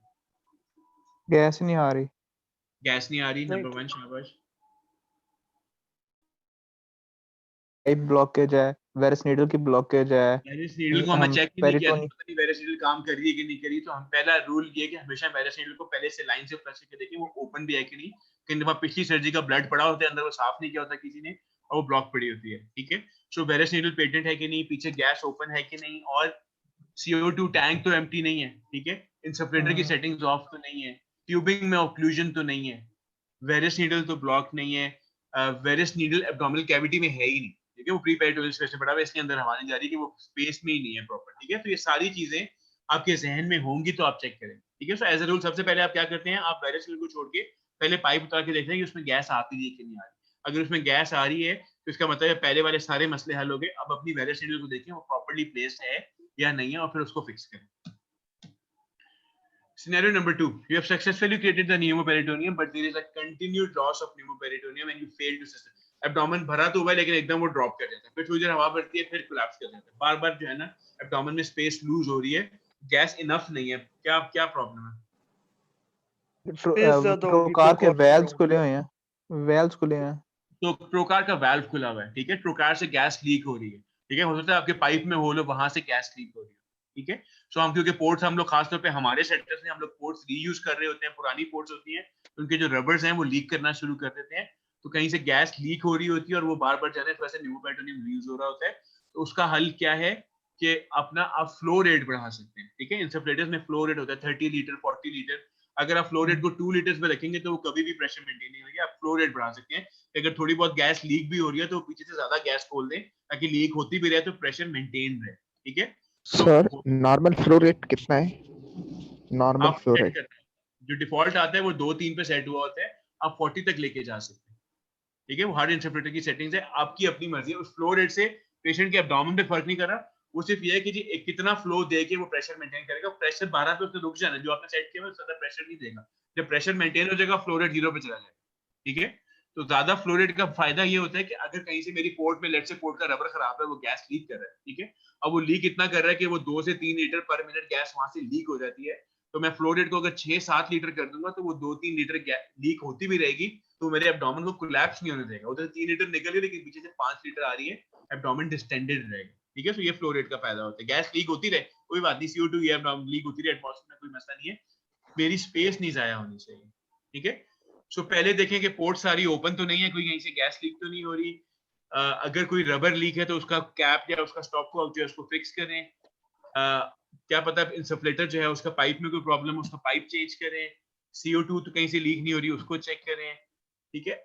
आखिरी चीज सबसे इंपॉर्टेंट, कई दफा पेशेंट जाग चुका होता है, ठीक है। When the patient is awake, इतना प्रेशर क्रिएट करता है कि वो सारा का सारा जो है ना हवा ब्लॉक होना शुरू हो जाती है और लीक होना शुरू हो जाती है, ठीक है। सो एब्डोमिनल मसल्स अगर टाइट हो जाएंगे तो कभी भी स्पेस क्रिएट नहीं होगी, ठीक है। You have introduced a varus needle successfully and created a sufficient pneumoperitoneum. Now you introduce the telescope and there is no picture on the monitor. नजर कुछ नहीं आ रहा, ठीक है। तो क्या प्रॉब्लम है? मॉनिटर खराब है। कनेक्शन का प्रॉब्लम हो सकता है, लाइट सोर्स का प्रॉब्लम हो सकता जब है। मैंने बाहर निकाला था तो मुझे चीजें नजर आ रही थी, जब मैंने अंदर डाला तो नजर नहीं आ रहा, ठीक है। पहली चीज ये होता है आपकी लाइट सोर्स ही ऑफ, ठीक है। क्योंकि लाइट सोर्स अगर ऑफ है बाहर कमरे में, क्योंकि रोशनी थी तो उस कैमरे में फिर भी कुछ ना कुछ नजर आया था, एब्डोमेन के अंदर क्या नजर नहीं आ रहा है, इसका मतलब है कि वो जो टेलीस्कोप आपने उसके ऊपर अटैच किया वो लाइट नहीं प्रोड्यूस करी, उसका प्रॉब्लम हो सकता है, ठीक है। कैमरे का प्रॉब्लम हो सकता है, मॉनिटर का प्रॉब्लम हो सकता है, केबल कनेक्शन का प्रॉब्लम हो सकता है, लाइट सोर्स ऑफ हो सकती है, लाइट केबल फॉल्टी हो सकती है, लाइट की सेटिंग्स जो होती है मिनिमम मैक्सिमम लाइट हो सकता है मिनिमम पे सेट हुई हो, या एब्डोमिनल कैविटी में ब्लड इतना ज्यादा है इसकी वजह से क्लियर नहीं आ रहा है, क्योंकि ब्लड जो है वो सारी लाइट को एब्जॉर्ब कर लेता है, ठीक है। तो सारी प्रॉब्लम्स हैं, इन सबको आइडेंटिफाई करेंगे तो कंट्रोल करेंगे। Finally you have a picture but the picture is of poor quality, या ब्लरी पिक्चर आ रही है, इसका क्या रीजन है? वाइट अंदर से बैलेंस का भी स्टीम सेटिंग का भी हो सकता है। इलेक्ट्रोकॉटरी यूज करने की वजह से इसमें हो सकता है कि आपका जो लेंस था between camera and the telescope उसको क्लीन नहीं किया किसी ने, ठीक है। तो स्टाफ का काम था कि वो कैमरे को अलग साफ करती, टेलीस्कोप को अलग साफ करती, आगे से साफ है, पीछे जहाँ पे दोनों का कनेक्शन है आपस में वहां पे सफाई नहीं है। हो सकता है कैमरा आपने फोकस ना किया हो, ठीक है। So camera out of focus हो सकता है, टेलीस्कोप की टिप्स डर्टी हो सकती है, कैमरा हेड डर्टी हो सकता है, या वर्स्ट केस सिनेरियो में आपकी टेलीस्कोप डैमेज हो सकती है। टेलीस्कोप के अंदर फाइबर ऑप्टिक वायर्स होती हैं, अगर वो डैमेज हो जाएंगी तो आपका इमेज जो है ना वो लाइट भी लूज करेगा और वो ब्लर भी हो जाएगा, ठीक है। सो ये सारी प्रॉब्लम्स हो सकती है। अगर जो लाइट सोर्स की केबल है वहां पे पानी आ जाएगा तो उससे लाइट कम हो जाएगी, उसकी वजह से भी आपका इमेज जो है वो ब्लर हो सकता है, ठीक है। केबल बिल्डिंग अगर खराब है या अगर आपका कनेक्शन विद द मॉनिटर खराब है तो उसकी वजह से भी इमेज खराब हो सकता है। तो सारे रीजन, ठीक है। अच्छा, अब लैप्रोस्कोपिक जहां करेंगे वहां कॉम्प्लिकेशंस तो होंगी, ठीक है। सो कॉम्प्लिकेशन में क्यों होती है? जब आप एक्सेस कर रहे होते हैं, जब आप न्यूमोपेरिटोनियम क्रिएट कर रहे होते हैं, उस टाइम पे इंजरीज हो सकती है। न्यूमोपेरिटोनियम इटसेल्फ की वजह से कॉम्प्लिकेशन हो सकती है, इक्विपमेंट हो सकता है, हो सकती है, ठीक है। सो चीज क्या है कि कॉम्प्लिकेशंस हर प्रोसीजर में होती है, ठीक है। सो कॉम्प्लिकेशन से नहीं होना, इंपॉर्टेंट चीज ये है कि जहां पे आपको लगे कि लैप्रोस्कोपिक प्रोसीड करना सेफ नहीं है, वहां पे आप कन्वर्ट कर दें ओपन में। यू हैव टू रिमेंबर कि conversion is not a complication, ठीक है। सो अगर मैं लैप कोली कर रहा था और मुझे ओपन में कन्वर्ट करना पड़ रहा है तो वो पेशेंट की बेस्ट इंटरेस्ट में है। उसकी एनाटमी मुश्किल थी, उसका हालात मुश्किल थे, उसको लैप्रोस्कोपिक प्रोसीड करके हीरो बनने का कोई फायदा नहीं है। उस हीरो बनने में आप जीरो ही होंगे क्योंकि आप कोई ना कोई कॉम्प्लिकेशन कर देंगे। So it's always better to convert. Conversion is not a complication, ठीक है। It's a safety strategy.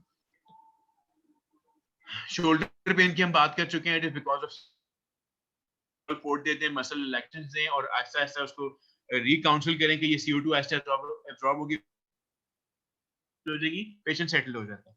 Cirrhosis बन सकती है पोस्ट ऑपरेटिवली, ब्लीडिंग हो सकती है, पावल इंजरीज हो सकती हैं, CBD इंजरीज हो सकती हैं, वैस्कुलर इंजरीज हो सकती हैं। DVT क्यों ज्यादा होगा? क्योंकि वैस्कुलर स्टेसिस हो रहा होता है, IVC पे प्रेशर पड़ रहा होता है, IVC में ब्लड फ्लो नहीं हो रहा होता है, स्टेसिस हो रहा होता है। जितनी लंबी सर्जरी होगी उतने ज्यादा चांसेस है पेशेंट को। उसके अलावा पोर्ट साइड पे इन्फेक्शंस हो सकती हैं, पोर्ट साइड पे एम्फाइसीमा हो सकता है, पोर्ट साइड बाद में हर्नियास बन सकते हैं। तो ये सारी कॉम्प्लिकेशंस पॉसिबल हैं लैप्रोस्कोपिक सर्जरी में। So again, case scenario करते हैं। A 50-year-old mother of a medical student underwent a laparoscopic cholecystectomy under a poor vision, ठीक है। So दो कैमरा से एक कैमरा हमारा इतना अच्छा नहीं था, उस पर हमें एक कोली करनी पड़ गई, थोड़ा सा कैमरा बहुत पुराना किस्म का था। ड्यूरिंग सर्जरी पेशेंट की थोड़ी सी ब्लीडिंग हुई लिवर बेड से, अल्ट्रासोनिक डिवाइस से वो ब्लीडिंग आराम से कंट्रोल हो गई, हार्मोनिक मंगाया गया, ब्लीडिंग कंट्रोल हो गई, पेशेंट आराम से एक्सट्यूबेट हो गया, उसको व्हाट्सएप कर दिया, ठीक है। शाम को आप राउंड करने गए हैं तो शाम को राउंड पे आपने देखा कि पेशेंट की पल्स जो है वो 120 है और बीपी जो है वो 80/40 है, ठीक है। क्या हुआ? क्लिप लूज हो गया होगा सिस्टिक आर्टरी से, ठीक है। सो आपने ब्लीडिंग कंट्रोल किया अल्ट्रासोनिक डिवाइस से, ठीक है। सो ये रिलायबल नहीं होती, ठीक है। और खास तौर पे पुअर विजन में हो सकता है आपने प्रॉपर वेसल ना पकड़ी हो। So this patient is bleeding right now, ठीक है। हाइपोटेंसिव भी है, टैकीकार्डिक भी है, तो the patient is bleeding right now. क्या करना है? थिएटर में जाकर ओपन करेंगे। तो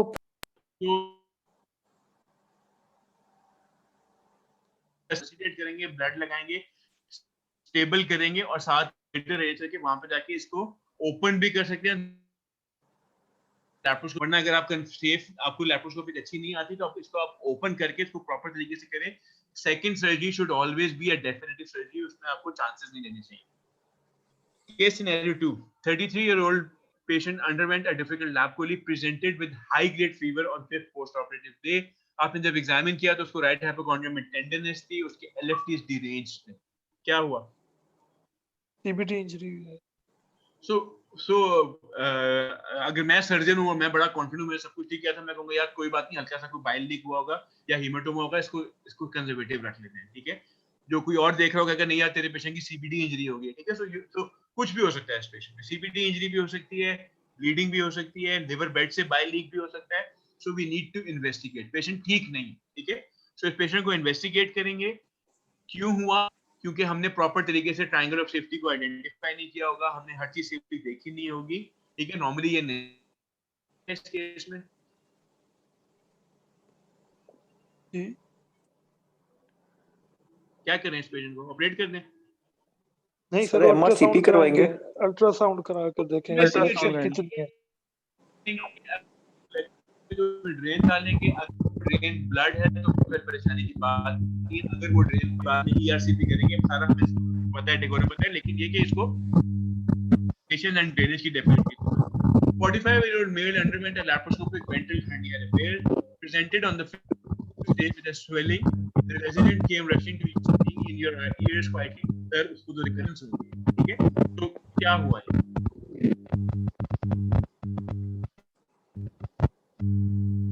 तो आपने वेंट्रल हर्निया रिपेयर किया, पेशेंट घर चला गया, 5वें दिन OPD में फॉलोअप पे आया तो वहां पे बड़ा सा गोला बना हुआ है और आपका रेजिडेंट आके कहते हैं सर जी गड़बड़ हो गई, उसको हर्निया वापस कर दिया।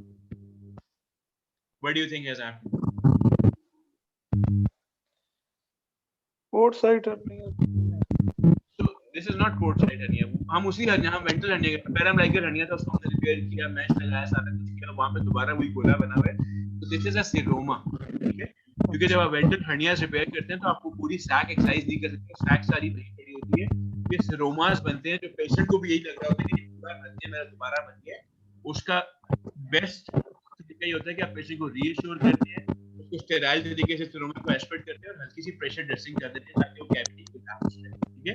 So this is a very good scenario. जब आप लैप्रोस्कोपिक पेंटल हर्नियास ले रही है तो बड़ा कॉमन होता है. पेशेंट पहली ओपीडी विजिट में आया था, डॉक्टर साहब मेरा तो आपको पता ना होता है, पानी एस्पेक्ट करते हैं, वो रेडी हो जाते हैं और पेशेंट को घर भेज देते हैं. ठीक है? तो दीस आर सेरोमा.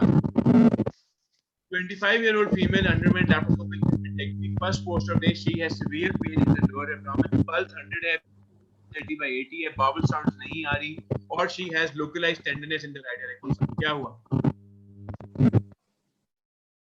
इंजरी हो गई है सराउंडिंग ऑर्गन सीकम. तो 2-3 ऑप्शंस हैं. बाउल इंजरी भी हो सकती है, हो सकता है आपने जो लेंस लगाया था पेडिकुलर स्टम्प पे वो लीक हो गया. ठीक है? So anything is possible. तो अगेन दिस पेशेंट नीड्स री-एक्सप्लोरेशन. ठीक है? तो जब इसको री-एक्सप्लोर किया गया तो पता चला कि जो आपने इंट्राकॉर्पोरियल नॉट लगाई थी वो स्लिप हो गई थी. एक पॉसिबिलिटी है. दूसरी पॉसिबिलिटी ये है कि परफोरेशन थी टर्मिनल एरिया में. दोनों चीजें हो सकती हैं. ठीक है? तो ये परफोरेशंस क्यों होती हैं? अगर मैं एपेंडेक्टमी रहा हूं उधर आइलियम में परफोरेशन क्यों? मैं कहता हूं मैंने तो आइलियम को आज सर ये कंडक्टेंस की वजह से कंडक्टेंस डैमेज. वो क्या होती है? तो क्या कहते हैं? इसको कहते हैं कपलिंग इंजरीज. हमारा अगला लेक्चर होना है एनर्जी डिवाइसेस के ऊपर. Coupling injury. तो आपके जो पेशेंट्स होते हैं ना लैप्रोस्कोपिक सर्जरी के बाद, most common cause of mortality is a delayed recognition. ठीक है? कि हम बैठे रहते हैं, हमें पता नजर आ रहा होता है कि हमारा मरीज ठीक नहीं है, लेकिन हमारी ईगो इतनी ज्यादा होती है, कहते नहीं यार ये ठीक हो जाएगा, ठीक हो जाएगा. ठीक है? So it is always advisable कि आप जब पेशेंट की सर्जरी करते हैं तो आप सेकंड ओपिनियन लेके किसी और को बुलाएं, उसे कहें मेरा पेशेंट देखो और ओपिनियन दो. ये हर सीनियर सर्जन ये कहता है कि कॉम्प्लिकेशंस होती हैं तो आपका माइंड ब्लॉक हो जाता है और आपको नजर वो जो ऑब्वियस चीज नजर आ रही होती है. ठीक है? सो मुझे नहीं नजर आ रहा होगा कि मेरे पेशेंट का एनास्टोमोसिस लीक हो गया. मैं नहीं मानूंगा कि मेरा पेशेंट हीट कर गया. मैं नहीं मानूंगा कि मेरी जो है ना वो लैप्रोस्कोपिक सीबीडी इंजरी. मैं नहीं कोई मसला नहीं, कोई मसला नहीं. सो आपको सेकंड ओपिनियन लेना चाहिए, उसको रिस्पेक्ट करना चाहिए. ठीक है? आपको याद होगा वो जो फौजिया वहाब का केस हुआ था, लैप्रोस्कोपिक कोरेक्टिव हुई थी कराची में, सीनियर मोस्ट सर्जन ने की थी एंड शी ब्लेड, और उसको उन्होंने 5-6 दिन के बाद दोबारा एक्सप्लोर किया था just because she was a high protocol patient.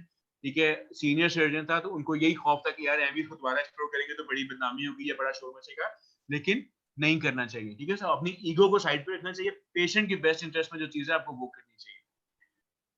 ठीक है? पेशेंट आपको हमेशा साइंस दे रहा होता है कि सही डॉक्टर साहब कुछ गड़बड़ है, कुछ इग्नोर कर रहे होते हैं. ठीक है? So any patient who has tachycardia after surgery should not be ignored. Tachypnoea अगर हो रहा है, कोई ना कोई मसला है, पेशेंट अगर रेस्टलेस है, आपको कंफर्टेबल नजर नहीं आ रहा, एक्सप्लोर करें. पेशेंट को अगर फीवर होना शुरू हो गया, उसको देखें क्या प्रॉब्लम है, सीटी कराएं, कुछ भी करें. Find a reason why your patient is not behaving normally. ठीक है? सो अगर लैब खोलने के बाद फर्स्ट पोस्ट ऑफ डे पे मेरा पेशेंट उठ के बेड में नहीं बैठा हुआ तो मुझे पैनिक करना चाहिए या कुछ गड़बड़ है. ठीक है? लैप्रोस्कोपिक एपेंडेक्टमी की और फर्स्ट पोस्ट ऑफ डे पे मेरा पेशेंट चल फिर नहीं रहा, कुछ गड़बड़ है. ये ना समझे कि वो पेशेंट ड्रामे कर रहा है, कोई नहीं तुम्हारा तो इतना अच्छा ऑपरेशन किया मैंने, उठो चलो. पेशेंट नहीं उठ रहा तो कोई गड़बड़ है. ठीक है? सो ऑलवेज, और वही टाइम में इंटरव्यू करेगा. जितना लेट करेंगे उतना बुरा उसका आउटकम होगा. ठीक है? अगर मैं फर्स्ट पोस्ट ऑफ डे पे जाके दोबारा लैप्रोस्कोपिक सर्जरी कर लूंगा, मिनिमम स्पिलेज हुई होगी, छोटी सी परफोरेशन होगी, प्राइमरी रिपेयर हो जाएगी, मसला हो जाएगा. मैं जितना लेट करूंगा बाद में बचेगा जी पूरा फुल ब्लोन पेरिटोनाइटिस हो गया है, स्टोमा बनाना पड़ रहा है, नई मुसीबत है, वो और मुश्किल. अच्छा, ड्रेन जो है ना इज अनरिलायबल. ठीक है? सो आप कहें जी ड्रेन में कुछ नहीं आ रहा और मेरा पेशेंट ठीक नहीं है तो ब्लीडिंग कैसे हो सकती है? तो ब्लीडिंग हो सकती है. ड्रेन तो फौरन दो खून के कतरे आके उसके होल्स बंद करेंगे, क्लॉट से बंद होगी. Drain is unreliable. ठीक है? कभी भी ड्रेन पे रिलाई नहीं करना कि ड्रेन में कुछ नहीं आ रहा तो मेरा पेशेंट ठीक है. ड्रेन बहुत जल्दी ब्लॉक हो जाती है. Drain is a false sense of security. Drain पे रिलाई नहीं. A drop in blood pressure needs an OR, not blood. ठीक है? बड़ा इंपॉर्टेंट पॉइंट है. अगर माइनर प्रोसीजर किया और पेशेंट को पोस्ट ऑफ डे पे एकदम वो शॉक में चला गया, उसका बीपी ड्रॉप हो रहा है, तो this patient needs to go to the OR. इसको ब्लड दे के इंतजार करना जो है ना वो हल नहीं है. ब्लड जरूर दें लेकिन वो टाइम बाइंग के लिए जब तक थिएटर रिलीज नहीं हो रहा. ठीक है? सो ब्लड आंसर नहीं है. Blood is just a time buying measure. Answer इसका क्या है कि इस पेशेंट को दोबारा लैप्रोस्कोपिक या open exploration. So bowel injuries are जाती है, ठीक है ना, 0% तक पेशेंट्स में रिपोर्टेड हैं। 50% इंजरीज आर कॉज्ड बाय कॉर्टरी, ये कपलिंग की इंजरीज होती हैं, हम डिस्कस करेंगे बाद में। 70% इंजरीज आर नॉट रिकॉग्नाइज्ड इंट्राऑपरेटिवली, ठीक है, क्योंकि वो वहां पे इंजरी हो रही होती है जहां पे आप ऑपरेट नहीं कर रहे, जहां पे कैमरा देख नहीं रहा, उस बावल में इंजरी हो रही है जो व्यू में है ही नहीं, ठीक है। Single trocar side pain, abdominal distension, डायलिकोपिनिया, पेशेंट टिपिकल पैड नहीं करता, ठीक है। सो अनफॉर्चुनेटली जो लैप्रोस्कोपिक बावल इंजरीज होती हैं उसमें पेशेंट जो है ना वो टिपिकल पेरिटोनाइटिस के साथ नहीं प्रेजेंट करता। आपको 3-4 दिन बाद समझ आ रही होती है कि यार ये तो बावल इंजरी हुई है इसको, क्योंकि हल्का हल्का वो लीक हो रहा होता है, and somehow for some reason वो वाले सारे साइंस जो है ना थोड़े से लेट आते हैं पेशेंट्स में जिनमें लैप्रोस्कोपिक सर्जरी हुई होती है। Major vascular injuries although rare Veress needle के साथ ज्यादा रिपोर्टेड है, एंड डायरेक्ट ट्रोकार इंसर्शन में ज्यादा रिपोर्टेड है, ओपन टेक्निक में कम रिपोर्टेड है, ठीक है। और अगर हो जाए तो 8% मोर्टेलिटी है, ठीक है। करना क्या है इसमें, आपने बिल्कुल वेट नहीं करना। अगर आपके ट्रोकार आपने डाला है उसमें से खून आना शुरू हो गया है, उस ट्रोकार का के ऊपर उंगली रख के उसको बंद करें, ट्रोकार निकालना नहीं। आप ट्रोकार निकालेंगे अंदर जो भी वेसल थी वो एब्डोमेन में ब्लीड करना शुरू कर देगी, ठीक है। सो हुआ क्या है कि आपका ट्रोकार या आपकी नीडल एयोर्टा में या किसी मेजर वेसल में गई है, उसमें से ब्लड होता हुआ ट्रोकार में आ रहा है, उस ट्रोकार के ऊपर उंगली रख के उसको ब्लॉक कर दें, ट्रोकार को वहीं रहने दें और अपनी लेप्रोटमी करके खोलें और फिर ट्रोकार को रिमूव करके उस ब्लीडिंग को रोकें, वरना जब तक आप एब्डोमेन ओपन करेंगे एब्डोमेन के अंदर 2-3 लीटर ब्लड जो है वो लीक हो चुका होगा, ठीक है। So rapidly convert to open and pack it और फिर आराम से उसको रिपेयर करें। Do not remove the trocar or the needle and do not insufflate. Obviously उसको आप अगर आपने ट्रोकार डाला उसमें ब्लड आ रहा है तो फौरन उसके अंदर गैस नहीं लगानी, समझ जाए गड़बड़ होगी उसको फौरन ओपन करें। So surgical principles क्या है laparoscopic surgery के? Meticulous care in the creation of pneumoperitoneum, controlled dissection of adhesions, adequate exposure, avoidance and control of bleeding, avoidance of organ injury, avoidance of diathermy damage। वो कैसे करते हैं वो हम अगले के। Vigilance in the post-operative period, ठीक है। ये आप लोगों का काम है, जब आप कॉल पे होते हैं तो you have to be careful. A simple lap chole can bleed, a simple lap chole can have a duodenal perforation, a simple lap chole can have a colonic perforation. आपने कॉल पे pick करनी है, ठीक है। कुछ नई चीजें आई हैं लैप्रोस्कोपिक सर्जरी में, सिंगल इंसिजन लैप्रोस्कोपिक सर्जरी जिसको सिल्स कहा जाता है, या सिंगल पोर्ट एक्सेस सर्जरी, या लैप्रो एंडोस्कोपिक सिंगल साइड, ये सारे एक ही चीज के नाम है कि आप एक ही इंसिजन देके वहीं से 3-4 इंस्ट्रूमेंट इकट्ठे डाल के अपना काम करते हैं। So you're trying to reduce 4 ports to 1 port, ठीक है। नोट्स हमने डिस्कस कर लिया, ट्रांसवेजाइनल कोलेस्टेक्टमी, ट्रांसवेजाइनल एपेंडिक्टोमी हो रही है बहुत जगहों पे। फिर एंडोस्कोपिक सर्जरी थी जिसमें सेप्स का शायद आपने नाम सुना, जो वेरिकोज वेन्स के लिए करते थे कि आप लेग की स्किन में इंसिजन देके सबक्यूटेनियस फ्लेम में जाके जितनी भी आपकी ट्रिप होती क्या कहते हैं उनको, जो ट्रिब्यूटरीज होती हैं, जो वेन्स होती हैं, उसको आप क्लिप एंड क्लिप करके बीच में से काट देते थे ताकि वो खत्म हो जाए सारी की सारी, ठीक है। रिसेंटली एंडोस्कोपिक थायराइडेक्टमी शुरू की है लोगों ने, थ्रू द एक्सिला जाते हैं और ऑपरेट करते हैं, ठीक है। सो एंडोस्कोपिक थायराइड सर्जरी की ना 2 अप्रोचेस हैं, एक है थ्रू द एक्सिला, ठीक है, आप एक्सिला और ब्रेस्ट के थ्रू पोर्ट्स डाल के स्किन में टनल करके नेक में जाके वहां से थायराइडेक्टमी कर देते हैं, ठीक है। और जो रिसेंटली शुरू हुई है it is through the oral cavity, ठीक है। सो आप दांतों के सामने और लिप के नीचे यहाँ पे इंसिजन देते हैं और स्किन के साथ साथ ट्रैवल करते हैं, नेक में जाते हैं, मसल्स को डिवाइड करते हैं, थायराइड तक पहुंचते हैं और थायराइडेक्टमी कर देते हैं, और एंड पे पेशेंट की नेक पे कोई स्कार नहीं होता, ठीक है। और ये दोनों अप्रोचेस से पूरे कोरिया में भी सर्जरीज हो रही हैं, जापान में भी हो रही हैं, वियतनाम में हो रही हैं, बहुत ज्यादा सर्जरीज वहाँ पे सारी इसी तरह हो रही हैं। West is slow to pick these up, अभी वहाँ पे शुरू नहीं, पाकिस्तान में 1-2 सर्जन हैं जो ये कर रहे हैं। चलिए क्वेश्चंस करें इससे रिलेटेड, फिर हमने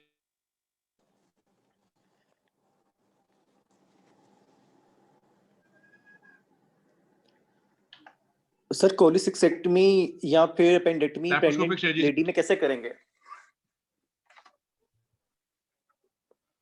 किसमें sir pregnant Pregnant patient lady में जो है तो रिकमेंडेशन क्या? जी सर। तो प्रेग्नेंट पेशेंट में जो कॉन्सेप्ट है ना कि प्रेग्नेंट पेशेंट लैप्रोस्कोपिक सर्जरी नहीं हो सकती, दैट हैज चेंज, ठीक है।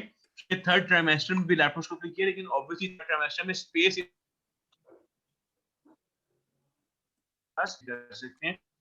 थर्ड में थोड़ा सा इशू है, थर्ड में आपको अगर करनी पड़ भी जाती है तो आपको पोर्ट्स ऊपर डालनी पड़ेंगी, लेकिन it's going to be a very difficult job, ठीक है। सो फर्स्ट और सेकंड में डेफिनेटली आप आराम से जो है ना लैप्रोस्कोपिक सर्जरी कर सकते हैं। थोड़ा सा जो है ना वो आपकी जो पोर्ट प्लेसमेंट, आप कैमरा डाल के देखेंगे कि आपका सीकम कहाँ पुश हुई है, उसके हिसाब से आप अपनी वर्किंग पोर्ट्स डालेंगे। कैमरा नहीं डालेगा, सुपरम लाइक आप कैमरा डालेंगे और काम करेंगे। Thank you sir. Sir past papers में सर एक सवाल बड़ा आता है अर्गोनॉमिक्स के बारे में कि जी। रोबोटिक एओर्टिक सर्जरी कर रहे हैं या हार्ट सर्जरी रोबोटिक हो रही है, तो उसके अंदर फ़ायदा क्या है? एर्गोनॉमिक्स का है या 3D व्यू का फ़ायदा होता है? उसमें रोबोटिक्स का क्या ये अभी नहीं ज़्यादा मेरी बात है ना, एडवांटेज? रोबोटिक में एर्गोनॉमिक्स सबसे बड़ा फायदा यही है, आपके व्यूज बेहतर है, ठीक है, आपके हाथ नहीं थक रहे, ठीक है, आप पेशेंट के ऊपर खड़े होकर टेढ़ी मेढ़ी एंगल से काम नहीं कर रहे, आप काम कर रहे हैं like you are playing an Xbox game, ठीक है, आपके हाथ में 2 कंट्रोलर्स हैं, 2 नॉब्स हैं, बटन्स हैं, आप उन नॉब्स के साथ काम कर रहे हैं, ठीक है। सो वो छोटी-छोटी नॉब्स ही होती हैं, छोटे से वो लीवर से होते हैं, उन लीवर से आप काम कर रहे होते हैं सामने बैठ के, आपके हाथ टेबल के ऊपर आपने हाथ रखे और आप उससे काम कर रहे हैं, ना आपके हाथ थक रहे हैं, ना आपकी शोल्डर्स थक रहे हैं, ठीक है, और काम उधर रोबोट पेशेंट पे कर रहा है, मूवमेंट आप यहाँ पे कर रहे हैं, मूवमेंट वो वहां पे नहीं, ठीक है। So robotics is ergonomically more comfortable as compared to laparoscopic, ठीक है। फिर robotics के जो कैमरास हैं, वो उनका एंगल जो है ना, रोबोट का जो कैमरा है वो उल्टा भी रहता है, वो हर तरफ रोटेट हो जाता है, तो आपके एंगल्स बेहतर हैं, ठीक है। आपने अगर इंटीरियर एब्डोमिनल वॉल पे सूचरिंग करनी है, तो वो लैप्रोस्कोपिक करना बहुत मुश्किल है, रोबोटिक करना बड़ा आसान है, ठीक है, क्योंकि उसमें आपके हाथों को घूम के टेढ़ा नहीं होना पड़ रहा, वो रोबोट के हाथ टेढ़े हो रहे हैं, आपको स्क्रीन पे जमीन नजर आ रहा है, आपको सीधा एंगल नजर आ रहा है, आप आराम से वही उसी तरह देख के आराम से काम कर रहे हैं। So ergonomically, robot is superior to laparoscopic surgery. और विज़न का भी है, इम्प्रूव्ड विज़न? क्योंकि वो रोबोट्स वैसे कैमरास जो बहुत अच्छे हैं, लेकिन ऐसा नहीं है कि वही कैमरास लैप्रोस्कोपिक में नहीं है, लैप्रोस्कोपिक में भी वही 3D कैमरा सारे आ चुके हैं। सो विजन इम्प्रूव इस वजह से जरूर है कि आपके, क्योंकि एंगल चेंज करके आप जब एंगल को मोड़ते हो तो आपकी इंस्ट्रूमेंट उसके साथ खड़े होते हैं, विजन इसलिए आप काम कर सकते हैं उस एंगल में, ठीक है। सो अगर मैं एग्जांपल देता हूं कि पेल्विस में जाके मैंने प्रोस्टेट पे काम करना है जो इंटीरियर वॉल के ऊपर है, सो मैं नीचे जाके जब कैमरा मोड़ के ऊपर देखूंगा तो नजर तो मुझे आ रहा है, चाहे वो लैप्रोस्कोपिक है, लेकिन लैप्रोस्कोपी में मेरे इंस्ट्रूमेंट उस मोड़ के ऊपर एब्डोमिनल वॉल पे काम नहीं कर सकते, ठीक है। सो विजन इसलिए बेहतर है कि वो जब आप रोबोट में कैमरा मोड़ते हैं तो आपके इंस्ट्रूमेंट भी साथ मुड़े होते हैं, तो आपको ऐसी लग रहा था कि जब जैसे देख रहे हो, उल्टा वाला इफेक्ट आपको आपके लिए नहीं है, क्योंकि आप कंसोल पे बैठे हैं आराम से।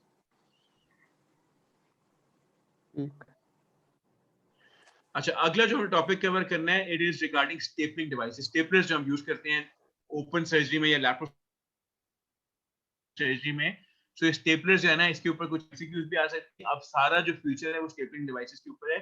सो ये सारी चीजें कौन से स्टेपलर्स हैं, कहाँ यूज करते हैं, कैसे यूज करते हैं। सो स्टेपलर्स बेसिकली क्यों बनाए गए थे? They were developed to provide a quick safe anastomosis, bowel anastomosis के लिए बनाए गए थे, ठीक है। सो ये स्टेपलर था जो कि वेरी हैवी 4 किलो का स्टेपलर था और बड़ा मुश्किल था, 2 घंटे लगते थे इसको लोड करने में और सिंगल फायर होता था, ठीक है। उस एक और हंगेरियन, ठीक है, एस्मोसिस के लिए था। These instruments were very heavy, ठीक है, इनको बहुत टाइम लगता था असेंबल करने में, डेवलप करने में, फायर करने में, और एक फायरिंग के बाद जो है ना वो फिर फायर हो जाता है, ठीक है। The staples pins had to be loaded one by one. Steel use किया जाता था, स्टील रस्ट हो जाता था, स्टील के अपने प्रॉब्लम्स थे, ठीक है, और बड़ा मुश्किल था इनको यूज करना, ठीक है। उस 4 में जो है ना वो जो लोडिंग वाला प्रॉब्लम था वो सेटल हो गया, लोगों ने कार्ट्रिज बनाना शुरू कर दी कि एक स्पेसिफिक कार्ट्रिज आती थी जिसमें पिन्स लोडेड होती थी, उसको आप उस स्टेपलर में रखते थे तो वो तैयार हो जाता था कि आप उसको लोड कर सकते हैं, ठीक है। 1950 ये स्टेपलर्स बने थे जो कि हमारे आजकल के मॉडर्न स्टेपलर की तरह लगते हैं, ये रहते थे, दीज वर मॉडर्न ओपन, ठीक है।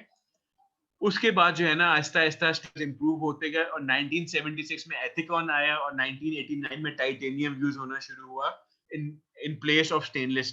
मॉडर्न डे स्टेपलर्स हैं जो हमें आज देखे होंगे, शायद यूज भी किए होंगे, ये स्टेपलर्स जो है ना आजकल हमारे पास अवेलेबल है, ठीक है। ये जो आपको ऊपर लेफ्ट में नजर आ रहा है इसको कहते हैं टीए स्टेपलर, ठीक है, या ट्रांसवर्स एनास्टोमोसिस स्टेपलर, ये वाला, ठीक है। तो दिस स्टेपलर जो है ना ये किसी कोई भी बावल का लूप एंड है उसको बंद करने के लिए जो है ना, आपको बंद करता है तो उसका मुंह बंद हो जाएगा, ठीक है। तो ये बेसिकली बावल ल्यूमेंस को बंद करने के लिए यूज होता है, ठीक है। वो हेमरॉइडल गन है उसके लिए यूज होती है जब आपने हेमरॉइडेक्टमी करनी होती है। मैं आपको भी और फोटोज दिखाऊंगा। और जो नीचे राइट पे आपको नजर आ रहा है इसको लीनियर स्टेपलर, ठीक है। ये लॉन्ग लेंथ होता है 60 mm का, 80 mm, ये भी एनास्टोमोसिस में यूज होता है। कैसे होता है आगे डिस्कस करते हैं। सो स्टेपलर बेसिकली काम कैसे कर रहा है, ठीक है। सो आपके पास ल्यूमेन है, ठीक है, बावल है, उसको आप ट्रांसजेक्ट करना चाह रहे हैं, ठीक है। सो आप क्या करेंगे, ये मेरे पास एक बावल की लेंथ है, मैं उसके क्रॉस स्टेपलर रखूंगा और स्टेपलर को फायर कर दूंगा, ठीक है।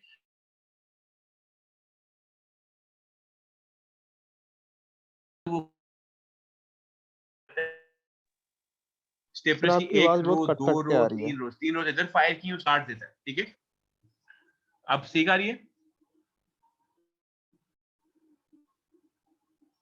जी, आवाज बेहतर होगी अब? जी अब जी थोड़ी सर। बेहतर है। ओके, सो हो क्या रहा है कि ये जो है ना पे 3 स्टेप ठीक है। सो अगर मेरे पास एक बाउल है और उसको मैं ट्रांजैक्ट करना चाह रहा हूँ तो बड़े आराम से ट्रांजैक्ट हो जाएगी। स्टेपलर इधर से बंद करेगा, नीचे करेगा, बीच में से कट करेगा एंड स्टेपल ट्रांजैक्शन जिसमें मुझे कोई स्टूचर यूज नहीं करना पड़ा और मेरी बाउल ट्रांजैक्ट हो गई है। तो वो काम जिसमें मुझे 10 मिनट लगने थे कि मैं कैंची से उसको काटता और फिर स्टूचर से उसको बंद करता, वो मेरा एक आधे मिनट के अंदर अंदर काम हो गया, ठीक है। सो ये तो है ट्रांजैक्शन। सो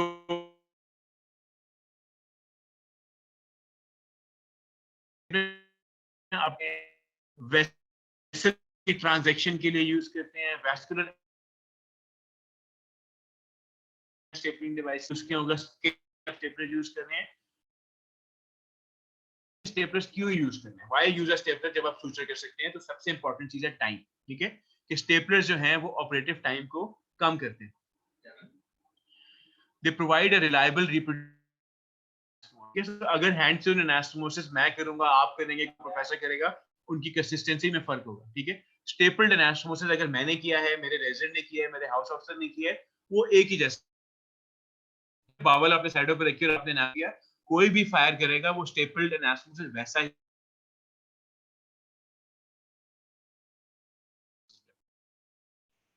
एक और फायदा क्या, बावल लूमेन ओपन ही नहीं होता। अब जो मैंने स्टेप बावल ट्रांजैक्ट किया उसमें कोई ओपन नहीं हुआ, कोई इन्फेक्शन कम होगी, ठीक है। So when you are working with stress, contamination कम है, इन्फेक्शन कम है। They minimum tissue trauma by minimal handling, ठीक है। सो ना मैंने बावल को पकड़ पकड़ के टांके होगा, ना उसकी वजह से आईएस होगा, ना डिलेड रिकवरी होगी। Technically difficult anastomosis have been made easier, ठीक है। अगर आपको इसोफेगो जज करना पड़े, हैंड्स ऑन अजाब है। अगर आपको कोलो एनल एनास्टोमोसिस करना पड़े, हैंड्स ऑन बहुत मुश्किल है, ठीक है। तब से ये सर्कुलर स्टेपलर्स आए हैं, सारे डिफिकल्ट एनास्टोमोसिस जो क्या कहते हैं ये पेल्विस में है या ऊपर हाइटस के पास है, सारे एनास्टोमोसिस अब आसान हो गए जब से ये सर्कुलर स्टेपलर्स आए हैं, ठीक है। They make laparoscopic bowel resections and anastomosis possible, ठीक है। So laparoscopy में बावल की रिसेक्शन और बावल का एनास्टोमोसिस पहले पॉसिबल नहीं था, क्योंकि जब आप laparoscopic बावल काटेंगे और फिर उसको टांकों से जोड़ने की कोशिश करेंगे तो it's very difficult and very time consuming. So अब स्टेपलर्स के साथ जो है ना वो सारे काम बड़े इजीली हो जाते हैं, आपको किसी उसका टाइम भी बच जाता है और आपको कुछ स्पिलिज भी नहीं होती उसके अंदर। So you want to use a stapler to achieve quick hemostasis, easy and secure closure of large vessels, close the tissue in a simple and reliable manner. Is the anastomosis more secure? क्या laparoscopic anastomosis open से ज्यादा secure है? इसका कोई answer नहीं है, कोई proof नहीं है, ठीक है। बहुत सारी स्टडीज हुई हैं, laparoscopic stapled anastomosis versus sutured anastomosis में ज्यादा फर्क नहीं है, they are both as good, ठीक है। तो कुछ लोग कहते हैं ना कि स्टेपलर में लीकेज के चांसेस ज्यादा हो जाएंगे, तो ऐसा नहीं है, ना ही ये कि स्टेपलर जो है वो ओपन से बेहतर है, दोनों चीजें नहीं है, ठीक है। कॉम्प्लिकेशन रेट्स रिड्यूस हो जाती हैं, इसमें भी डिबेट है, कुछ लोग कहते हैं ये लैप्रोस्कोपी जो स्टेपल्ड एनास्टोमोसिस करते हैं उसमें ट्रैक्शन ज्यादा आ रही होती है, उसमें प्रॉब्लम ज्यादा होती हैं, उसमें और इश्यूज हैं। तो इश्यूज जरूर हैं, इट्स नॉट लाइक हर चीज में आप स्टेपल यूज करेंगे तो आसान होगा, उसकी कॉम्प्लिकेशंस बढ़ भी जाती हैं, लेकिन इस पे भी डिबेट है। कॉस्ट इफेक्टिवनेस पे भी इश्यू है कि स्टेपलर्स बहुत महंगे हैं, जब आप स्टेपलर्स यूज कर रहे होते हैं आप पेशेंट को कॉस्ट पड़ रही होती है। लेकिन अगर आप टेक्निकली देखें, जब आप when the patient has to pay for everything, जब आप स्टेपलर से काम कर रहे होते हैं तो आप टाइम बचा रहे होते हैं, ठीक है। सो जब आप प्राइवेट सेक्टर में ऑपरेशन कर रहे होते हैं तो एवरी आवर आप थिएटर चार्जेस पे कर रहे हैं, ठीक है। हर आवर के आप 10-15 हज़ार थिएटर को दे रहे होते हैं। अगर आपका 1 घंटा स्टेपलर यूज करने से बच जाता है और उसके पीछे आपको 10-15 हज़ार का स्टेपलर यूज करना पड़ रहा है, तो पेशेंट के हाथ में एक तो कॉस्ट का भी इशू ना पड़ा, बिकॉज आपने वहां से कॉस्ट बचा ली, और पेशेंट की रिकवरी भी जल्दी हो रही है, उसका हॉस्पिटल स्टे भी कम हो रहा है। तो टेक्निकली स्टेपलर कहीं जगहों पे कॉस्ट इफेक्टिव भी हो जाते हैं।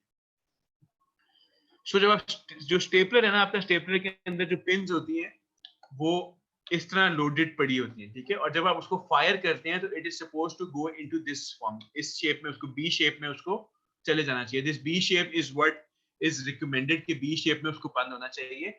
सो स्टेपलर की ना कुछ हाइट्स आती हैं, ठीक है। So depending on tissue thickness आपने उसके हिसाब से स्टेपलर यूज करना है, ठीक है। सो अगर मैंने किसी बावल को स्टेपल ऑफ करना है तो बावल के लिए मैं ब्लू कार्ट्रिज इस्तेमाल करूँ, ठीक है।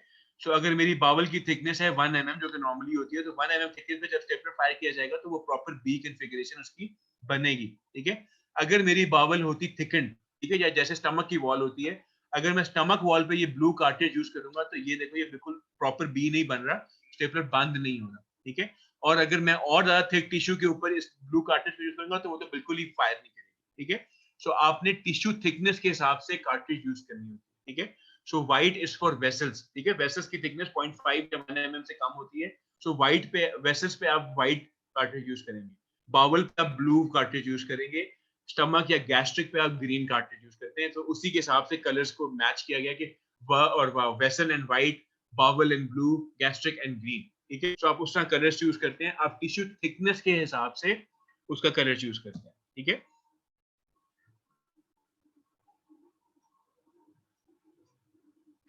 सो स्टेपलर बी फॉर्मेशन जो है, ये जो पहली दो हैं ये ठीक है, इसके बाद जितनी भी स्टेपलर फॉर्मेशन है ये अच्छी नहीं है, ये स्टेपलर जो भी लगे हुए खुल जाएंगे सारे, बिकॉज वो प्रॉपर तरीके से बंद ही नहीं है। अब सिर्फ सिंपल सी 3 कलर्स नहीं है, it's not just white, blue and green, इसमें बीच में एक ग्रे कलर भी आता है, एक गोल्ड कलर भी आता है, बिकॉज टिश्यू थिकनेस वेरी करती है डिफरेंट टिश्यूज की। तो अगर आपने मिजेंट्री को ट्रांसैक्ट करना है तो मिजेंट्री भी आपने देखा होगा, जब आप स्मॉल बाउल को ट्रांसैक्ट कर रहे होते हैं तो मिजेंट्री को करने में आपके 10-15 मिनट तो आपको कोई क्लिप क्लिप कट करते हैं, आधा पौना घंटा आपका मिजेंट्री भी जाया हो जाता है।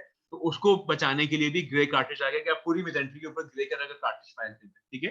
तो क्योंकि मिजेंट्री की जो वो होती है वेसल्स होती है बहुत छोटी छोटी होती है, तो ग्रे कलर जो है ना उस पर ज्यादा इफेक्टिव होता है। 1 मिनट होल्ड कीजिए जी। अस्सलाम वालेकुम। कहाँ पे आऊँ बताओ, उधर चले या इधर चले, एमए वाले पे चले?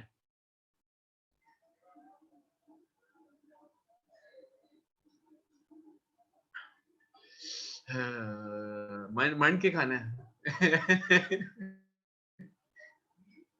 हाँ वही इस हाँ बिल्कुल सही है। तो कहाँ चले?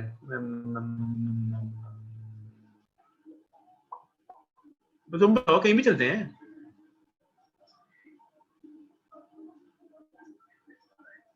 हाँ मुझे पता है, देसी खाना है कि बलैती खाना है?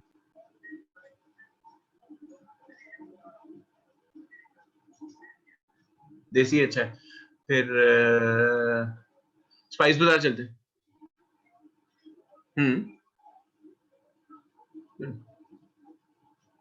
एमए वाला, हाँ एमए वाला डन हो गया। चलो मिलते हैं कितने बजे? हाँ 8 बजे डन। नहीं नहीं नहीं नहीं, हाँ हाँ मुंह उठा के जाना है।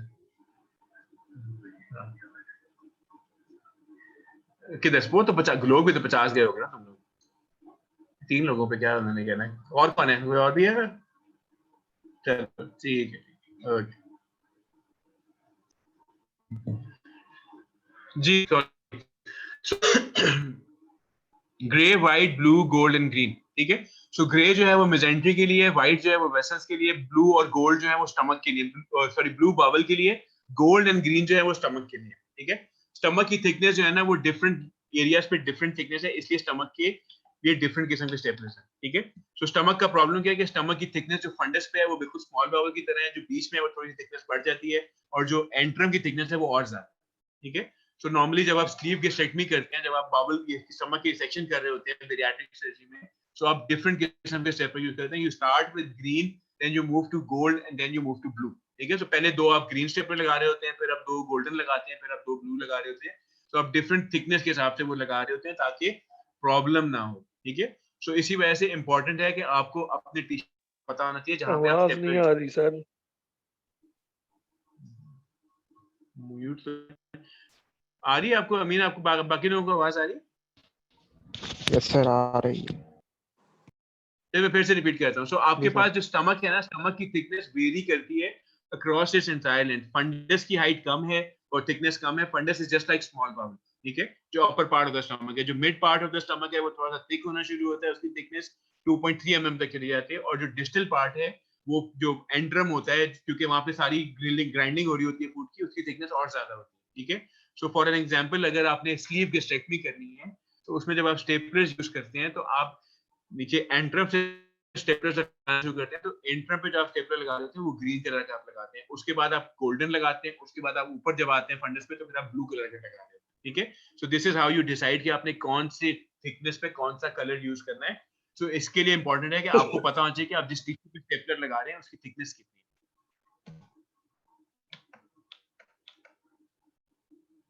ठीक है।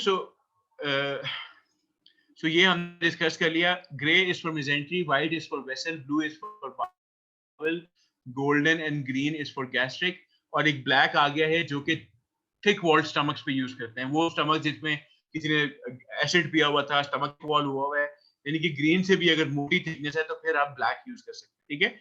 So depending on your tissue thickness आप कलर डिसाइड करते हैं कि आपने कौन सा स्टेपलर फायर करना है। ठीक है। और ये विद एक्सपीरियंस आपको समझ आया था, जब आप टिश्यू होल्ड करते हैं आपको अंदाजा आता है कि मैंने इस पे कौन से कलर का कार्ट्रिज लगाना है। ठीक है। ये सारे पाकिस्तान में अवेलेबल है, सारे लोग यूज करते हैं, तो आपको खुद डिसीजन लेना होता है कि जी यार अब ब्लू खोलो, अब ग्रीन खोलो, अब ब्लैक खोलो, कि आपने क्या लगाना है। और चेंज हो गई है मार्केट में ना, आप एक नई टेक्नोलॉजी आई है, इसको ट्राई स्टेपल टेक्नोलॉजी कहते हैं, जिसमें नए कलर्स आ गए हैं, जिसमें ये ब्राउन और पर्पल दो कलर्स आए हुए हैं। ठीक है।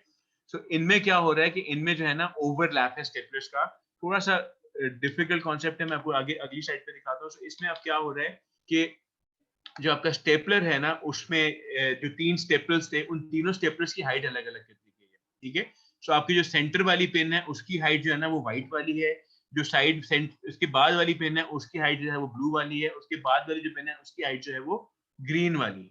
ठीक है। सो आपके पास 3 डिफरेंट हाइट्स के स्टेपल्स हैं जो कि फायर हो रहे हैं। ठीक है। अब इससे फायदा क्या होगा कि जब आप इसको स्टमक पे या किसी भी चीज से फायर करते हैं, तो अगर इस स्टेपल लाइन में कोई भी वेसल आएगी तो वो ये वाली जो चीज है उस वेसल को पकड़ लेगी, और जो आउटर वाली दोनों चीजें हैं वो उस टिश्यू को होल्ड कर लेंगे। So any thickness of tissue पे आप इसको यूज कर सकते हैं। ठीक है। सो जो पर्पल है वो बेसिकली ब्लू और ग्रीन दोनों की जगह पे आप एक सिंगल पर्पल यूज कर सकते हैं, बिकॉज ये ब्लू वाला भी काम कर रही है और ये ग्रीन वाला भी काम कर रही है। जो आउटर लेयर है वो ग्रीन का काम कर रही है, जो बीच वाली है वो ब्लू का काम कर रही है। सो ब्लू और ग्रीन बजाय दो में चूज करने के आप आराम से सारा पर्पल लगा सकते हैं। ठीक है। इसी तरह ये जो गोल्डन है ये बेसिकली व्हाइट और ब्लू के बीच का एरिया, कि जहाँ पे आपने वेसल्स या मेसेंट्री को करना है तो वहां पे आप ये वाला ब्राउन यूज कर सकते हैं। जहाँ पे ज्यादा थिक टिश्यूज हैं ग्रीन और ब्लैक के बीच में आप ये वाला ब्लैक वाला ट्राई स्टेपल यूज कर सकते हैं। So this is just a variation of what is available in the market. ये मार्केट में ये भी अवेलेबल है। आजकल ज्यादातर सर्जन ये पर्पल वाले प्रेफर करते हैं क्योंकि इसमें ब्लीडिंग के चांसेस कम होते हैं, बिकॉज वेसल्स भी बंद हो रही होती है साथ साथ। ठीक है। सो जब हम स्टमक को ट्रांसजेक्ट करते हैं और हम सिर्फ ग्रीन वाले स्टेपल्स लगा रहे होते हैं, उससे टिश्यू तो अच्छा अप्रोक्सीमेट होता है, लेकिन उसमें छोटी छोटी वेसल्स होती है वो ऊज करती रहती है, उसको फिर बाद में हमें स्टिच करना पड़ रहा होता है। पर्पल में ये चीज खत्म हो गई है कि आपकी एक स्टेपल लेयर उन्होंने बीच में ऐसी भी दे दी है कि कोई वेसल बीच में आएगी वो उसको भी पकड़ लेती है।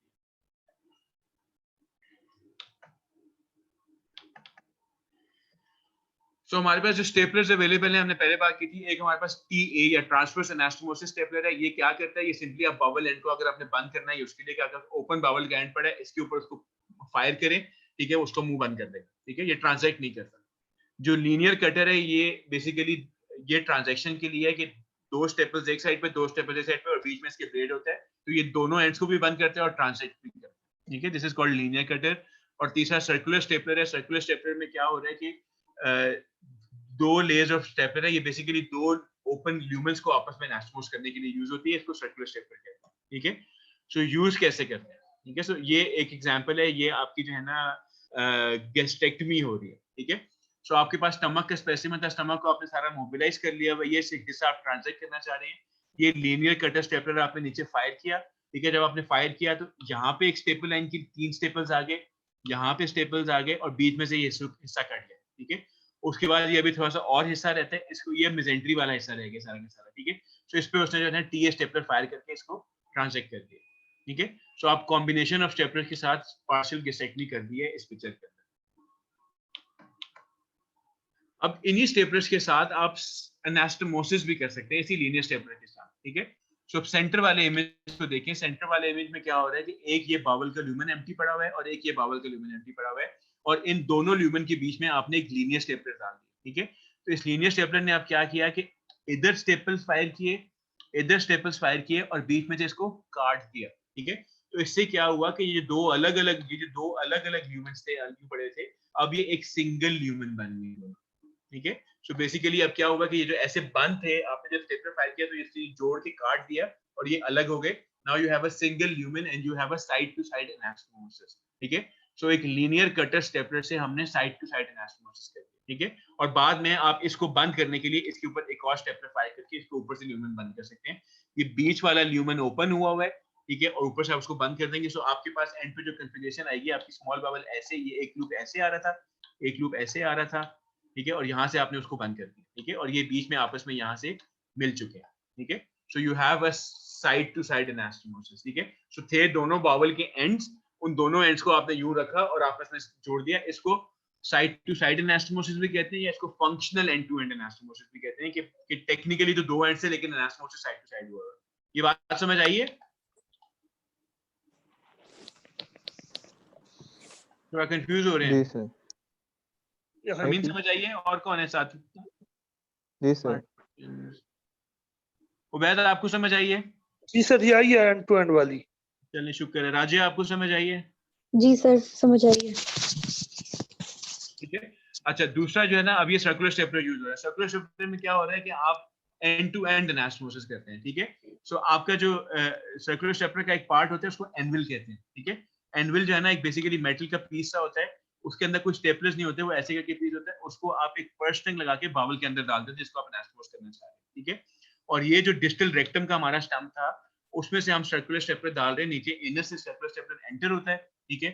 रेक्टल एंड में से उसके अंदर से एक मेटल का पाइप निकलता है, उसके ऊपर इस एनवल को फिट किया जाता है और फिर इसको आप टाइट करते जाते हैं, ठीक है। जब आप टाइट करते जाते हैं एंड पे ये दोनों चीजें आपस में अप्रोक्सीमेट होती हैं। यहाँ से स्टेपलर्स निकलते हैं, इधर से और इधर से, ठीक है, एक सर्कल में निकलते हैं और उसके अंदर जाके यूं कट करके इन दोनों को मिला देते हैं और दो बड़े बड़े डिस्क सी जो है ना वो बाहर निकल आते हैं, ठीक है। सो आपकी दो ल्यूमेंस थे, इनको आपने पहले दोनों बंद थे, आपने जब किया तो ये दोनों आपस में ऐसे खुल जाते हैं, ठीक है, और दो डिस्क निकल आती हैं, दो डोनर्स निकल आते हैं। इसको कहते हैं end to end anastomosis with a circular step,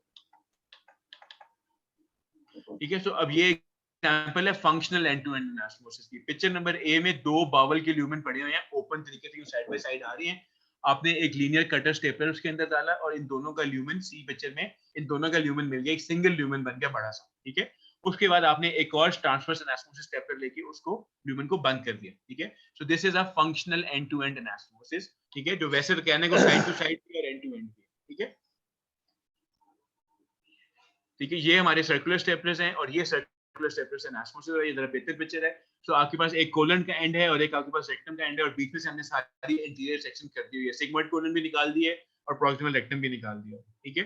सो अब जो हमारे पास डिसेंडिंग कोलन बची है उसके अंदर हम ये एनविल डालेंगे, पर्स स्ट्रिंग लगा के उसको टाई कर देंगे। एनएस से हम सर्कुलर स्टेपलर डालेंगे, इस ट्यूब को बाहर निकाल के इनको आपस में एनास्टोमोसिस करेंगे और जब एनास्टोमोसिस कर लेंगे तो ये दोनों ल्यूमेन आवाज आपस में कट रही मिलेंगे। है। मुझे लगता है आपके नेट में प्रॉब्लम है, बाकियों को ठीक आ रही है आवाज, ठीक है। सो आपका जो है ना, आपने जब सर्कुलर स्टेपलर फायर किया तो ये दोनों ल्यूमेन आपस में मिल गए और ये बीच में से ये जो एरिया था, ये डिस्क्स बीच में से निकल गई और एक कंटिन्यूटी आ गई इसके, ठीक है। So this is an end to end anastomosis. So यही आपको लैप्रोस्कोपिक सर्जरी में भी आप एंड टू एंड एनास्टोमोसिस कर सकते हैं। तो ये इंटीरियर सेक्शन हुई, रेक्टम की ट्रांजैक्शन की गई लीनियर स्टेपलर के साथ, ठीक है। ये डिस्टल रेक्टम अब हमें नजर आ रही है जिसमें से हमने सर्कुलर स्टेपलर डाला हुआ है, ठीक है। और जो प्रॉक्सिमल एंड ऑफ कोलन है उसको आप एक छोटे से इंसिजन से बाहर निकालते हैं, उसके अंदर एनविल डालते हैं। इसकी जो फोर्थ पिक्चर नजर आ रही है, इस एनविल को आपने उसके अंदर पर्स स्ट्रिंग से फिट किया, एनएस से आपने सर्कुलर स्टेपलर डाला और इसको यहाँ से बाहर निकाला। ये एनविल और सर्कुलर स्टेपलर आपस में अटैच हो रहे हैं और ये एंड पे आपका फाइनल कंप्लीटेड एनास्टोमोसिस आपको नजर आ रहा है, ठीक है। और जब आप स्टेपलर को बाहर निकालते हैं उसके अंदर दो सर्कुलर डिस्क निकलती हैं जिसको डोनट्स कहा जाता है। एक प्रॉक्सिमल डोनट होता है, एक डिस्टल डोनट।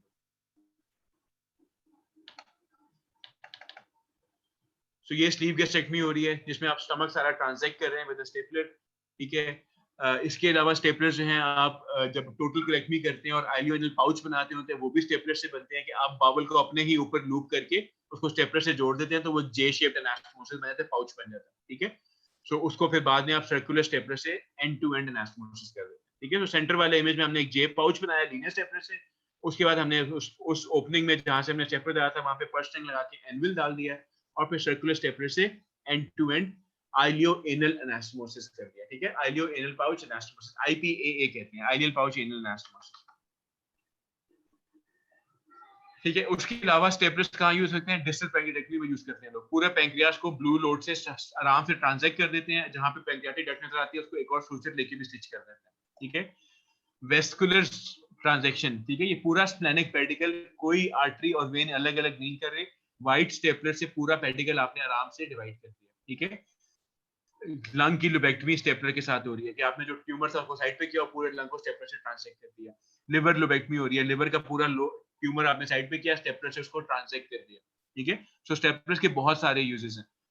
अब नई चीजें आ गई हैं, जो कार्डियोथोरैसिक सर्जन्स हैं उनके पास भी छोटे छोटे स्टेपलिंग डिवाइसेस आ गई हैं, थोड़ी सी डिफरेंट है स्ट्रक्चर में, लेकिन ये तस्वीर आप देख रहे होंगे, तो आप दो छोटी छोटी वेन्स लेके के ऊपर लोड करते हैं and then you connect them आपस में, और आपका एंड टू एंड एनास्टोमोसिस हो जाता है दो वेन्स का आपस में। ये आपका एनास्टोमोसिस हो रहा है, वेन्स का भी हो सकता है, आर्टरी का भी हो सकता है।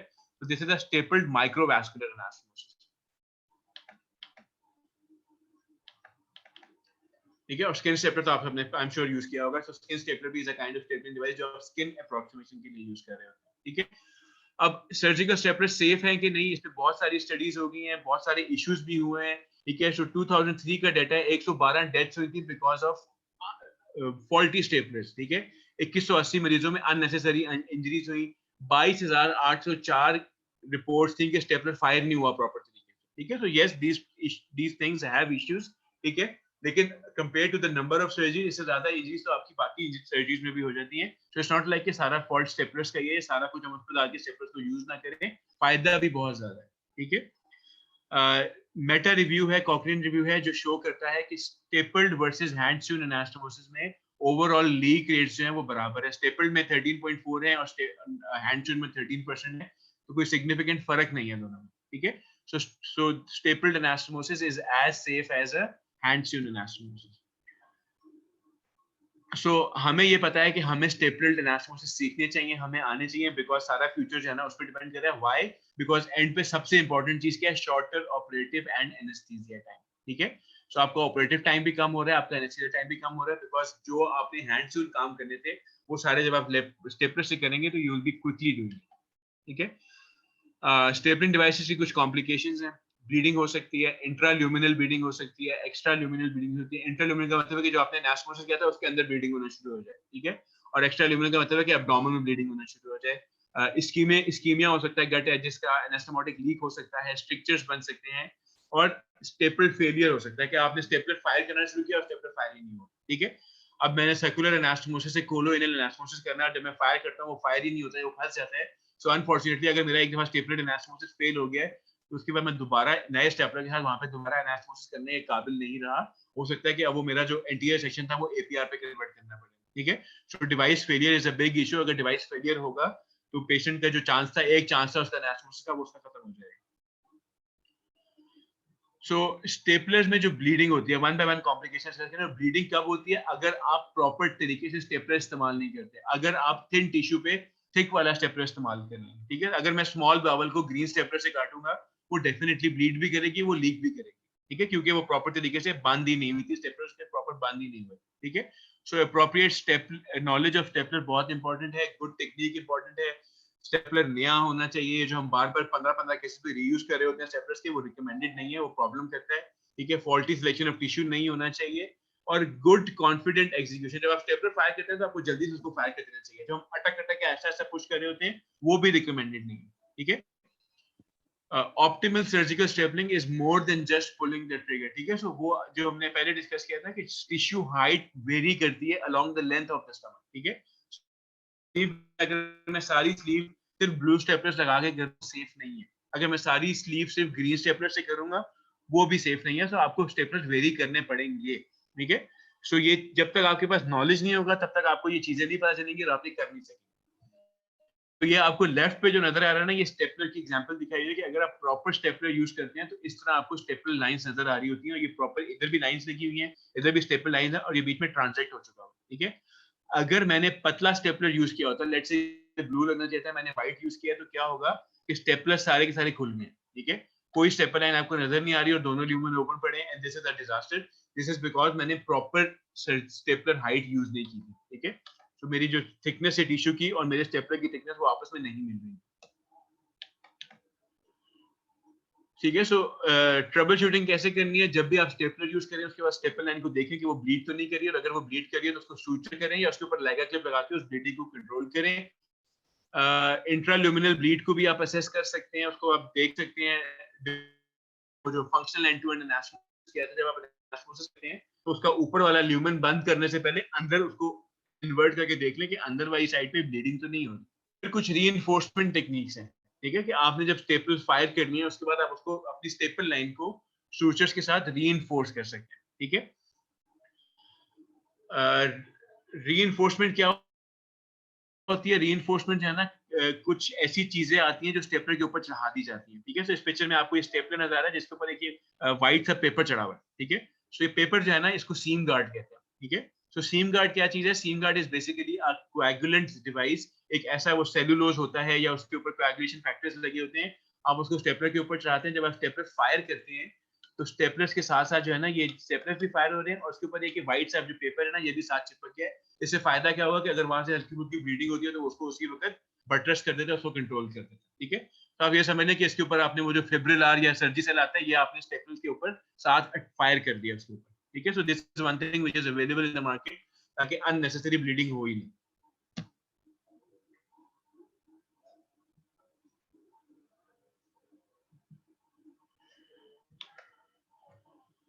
एक और इशू है स्टेपलर्स का कि स्टेपलर्स के साथ स्ट्रक्चर बन सकते हैं, खासतौर पर जब आप सर्कुलर स्टेपलर्स यूज करते हैं। सर्कुलर स्टेपलर्स का प्रॉब्लम क्या है कि वो पूरा एक सर्कल का फिक्स्ड एनास्मोसिस होता है, तो उसमें स्ट्रेच होने की कैपेसिटी नहीं है, ठीक है। अगर आपने हैंड टू एनास्मोसिस किया होता है तो आपके लूज लूज स्टिचेस लगे होते हैं, तो वो जब वहां से स्टूल गुजरता है, वहां से स्ट्रेच आती है, तो वो ऐसा ऐसा डायलेट हो जाते हैं। स्टेपलर एनास्मोसिस का मसला है कि वो डायलेट नहीं होते, तो ओवर टाइम अगर वहां पे इस्कीमिया होगा या कुछ होगा तो वो नैरोइंग होगी और वहां स्ट्रक्चर बन जाएगा, ठीक है। So stricturing is a problem with circular staplers, और वो भी तब आती है जब वहां पे इस्कीमिया होना शुरू हो या वहां पे टेंशन आ रही हो। तो बेसिकली जब आप एक्सपीरियंस नहीं होते या आप प्रॉपर स्टेपलर साइज यूज नहीं करते या आपकी बावल की ब्लड सप्लाई अच्छी नहीं होती, तो ऐसे में जो है ना, इस्कीमिया के चांसेस बढ़ जाते हैं। सो आपको, अगर आप श्योर नहीं है कि आपकी बावल कैसी है, हेल्दी है या नहीं है, तो आपको उसमें एनास्मोसिस अवॉइड करना चाहिए। इस्कीमिक गट में एनास्मोसिस करेंगे तो वो वैसे ही लीक होने के चांसेस आते हैं, और बाद में अगर लीक ना भी हुआ तो स्ट्रक्चर बनने के चांसेस उसके बढ़ जाएंगे। सो रॉन्ग और इनएडिक्वेट टेक्निक जो है ना, बेसिकली ये सर्जन रिलेटेड फैक्टर्स हैं कि उसको स्टेपलर कभी यूज ही नहीं किया, एम उठा के स्टेपलर यूज करना शुरू कर दिया, स्टेपलर लगाने की टेक्निक्स नहीं पता, स्टेपलर एनास्टोमोसिस लगाने की टेक्निक्स नहीं पता। तो as long as the surgeon is not properly trained, उसको स्टेपलर यूज नहीं करने चाहिए। He will definitely run into a complication, और फिर वो ब्लेम करेगा कि ये स्टेपलर फॉल्टी था, हालांकि प्रॉब्ली उसकी टेक्निक फॉल्टी थी, ठीक है।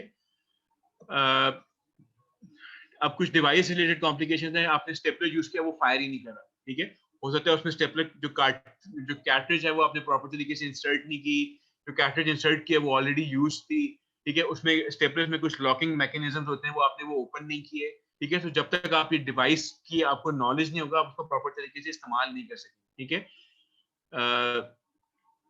डिवाइस का आपने प्रॉपर स्टेपलर यूज नहीं किया, प्रॉपर स्टेपल हाइट यूज नहीं की, स्टेपल लाइन आपने एडिक्वेटली चेक नहीं की कि वहाँ ब्लीडिंग है कि नहीं, आपने वो जो डोनर सर्कुलर स्टेपलर पे निकले थे उनको आपने चेक नहीं किया, वो जो डोनर्स हैं वो कंप्लीट सर्कल निकलने चाहिए। अगर वो कंप्लीट सर्कल नहीं निकले, इसका मतलब है कि आपका स्टेपलर प्रॉपर फायर नहीं हुआ, ठीक है। कई दफा स्टेपलर फायर कर देता है लेकिन उसमें जो ब्लेड है वो काम नहीं करता, वो कट नहीं करता। अब वो भी प्रॉब्लम है कि आप क्या करें कि स्टेपलर फायर हो गया और कट नहीं हुआ, तो उसमें फिर आपको बड़ी मुश्किल से आपको कट करके खुद कैंची से काट के निकालना पड़ता है, लेकिन that is dangerous and it happens when you are reusing a stapler. तो इसे स्टेपलर रीयूज नहीं करना चाहिए, ठीक है। ये क्विक सा लेक्चर था स्टेपलर्स पे। क्वेश्चंस है तो बताएं। सर स्किन पे जब स्टेपलर यूज करते हैं तो सर इन्फेक्शन रेट बढ़ता है या फिर मिनिमम रहता है? स्किन पे स्टेपलर्स के इन्फेक्शन रेट कम है, स्किन पे स्टेपलर्स हीमोस्ट वो क्या कहते हैं, कॉस्मेसिस बेहतर है। स्किन वाले जितने भी प्लास्टिक सर्जन है वो स्टेपलर्स प्रेफर्ड करते हैं ओवर सूचर, ठीक है। ओवर वर्टिकल, सब क्यूटिकुलर सूचर लगा रहे हैं वो बेहतर है स्टेपलर से, ठीक है, कॉस्मेसिस के पॉइंट ऑफ व्यू से। वरना जो हम लेप्रोटमीज को बंद कर रहे होते हैं वो स्टेपलर बेहतर है उस बाकी, ठीक है जी। अस्सलाम वालेकुम।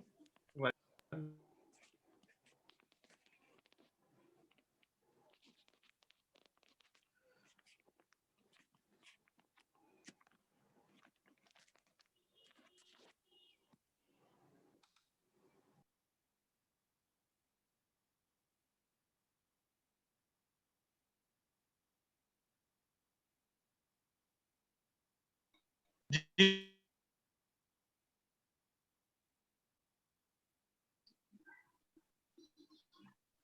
कोई क्वेश्चन नहीं? सर ये जो अभी आज टॉपिक पढ़े हैं खासकर लेप्रोस्कोपी और ये स्टेपल, ये किस बुक से हम पढ़े? जहाँ हमें समझ आ जाए, इसको डिटेल देख लें थोड़ी।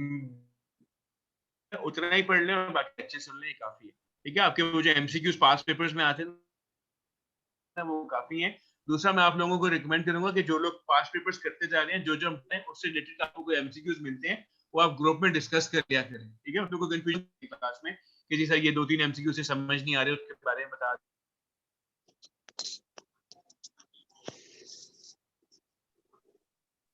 ये आपका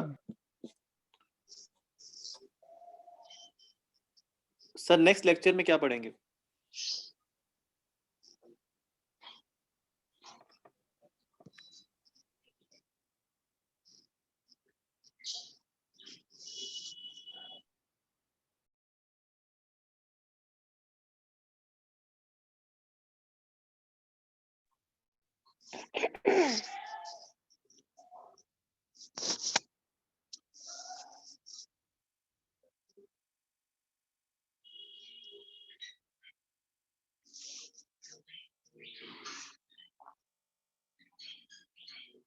जी हाँ, सॉरी मेरा कनेक्ट डिस्कनेक्ट हो गया था। सो आपके पास जो भी टॉपिक्स आते हैं जो हम करते जा रहे हैं, उसके जो एमसीक्यूज हैं वो ग्रुप में शेयर करते जाएं और डिस्कस करते हैं, आपस में डिस्कस करें। जहां कंफ्यूजन होगी वहां मैं इनपुट दे दूंगा आपको। ठीक है, सो जितने भी टॉपिक्स आपने हमें किए, ये जो लैप्रोस्कोपिक वाले आपके एमसीक्यूज हैं, सारे सारे एंगल्स वाले एमसीक्यूज आते हैं, वो सारे इसे आराम से कवर। ज्यादा बाहर जाने की जरूरत नहीं है, बेले एक्सेस करें। I hope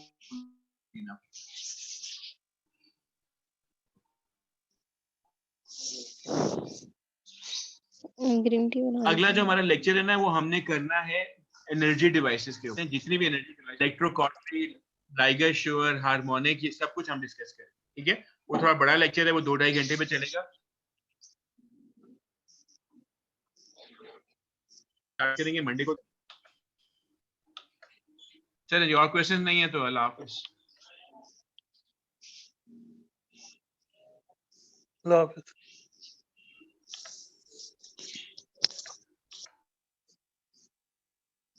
thank you sir.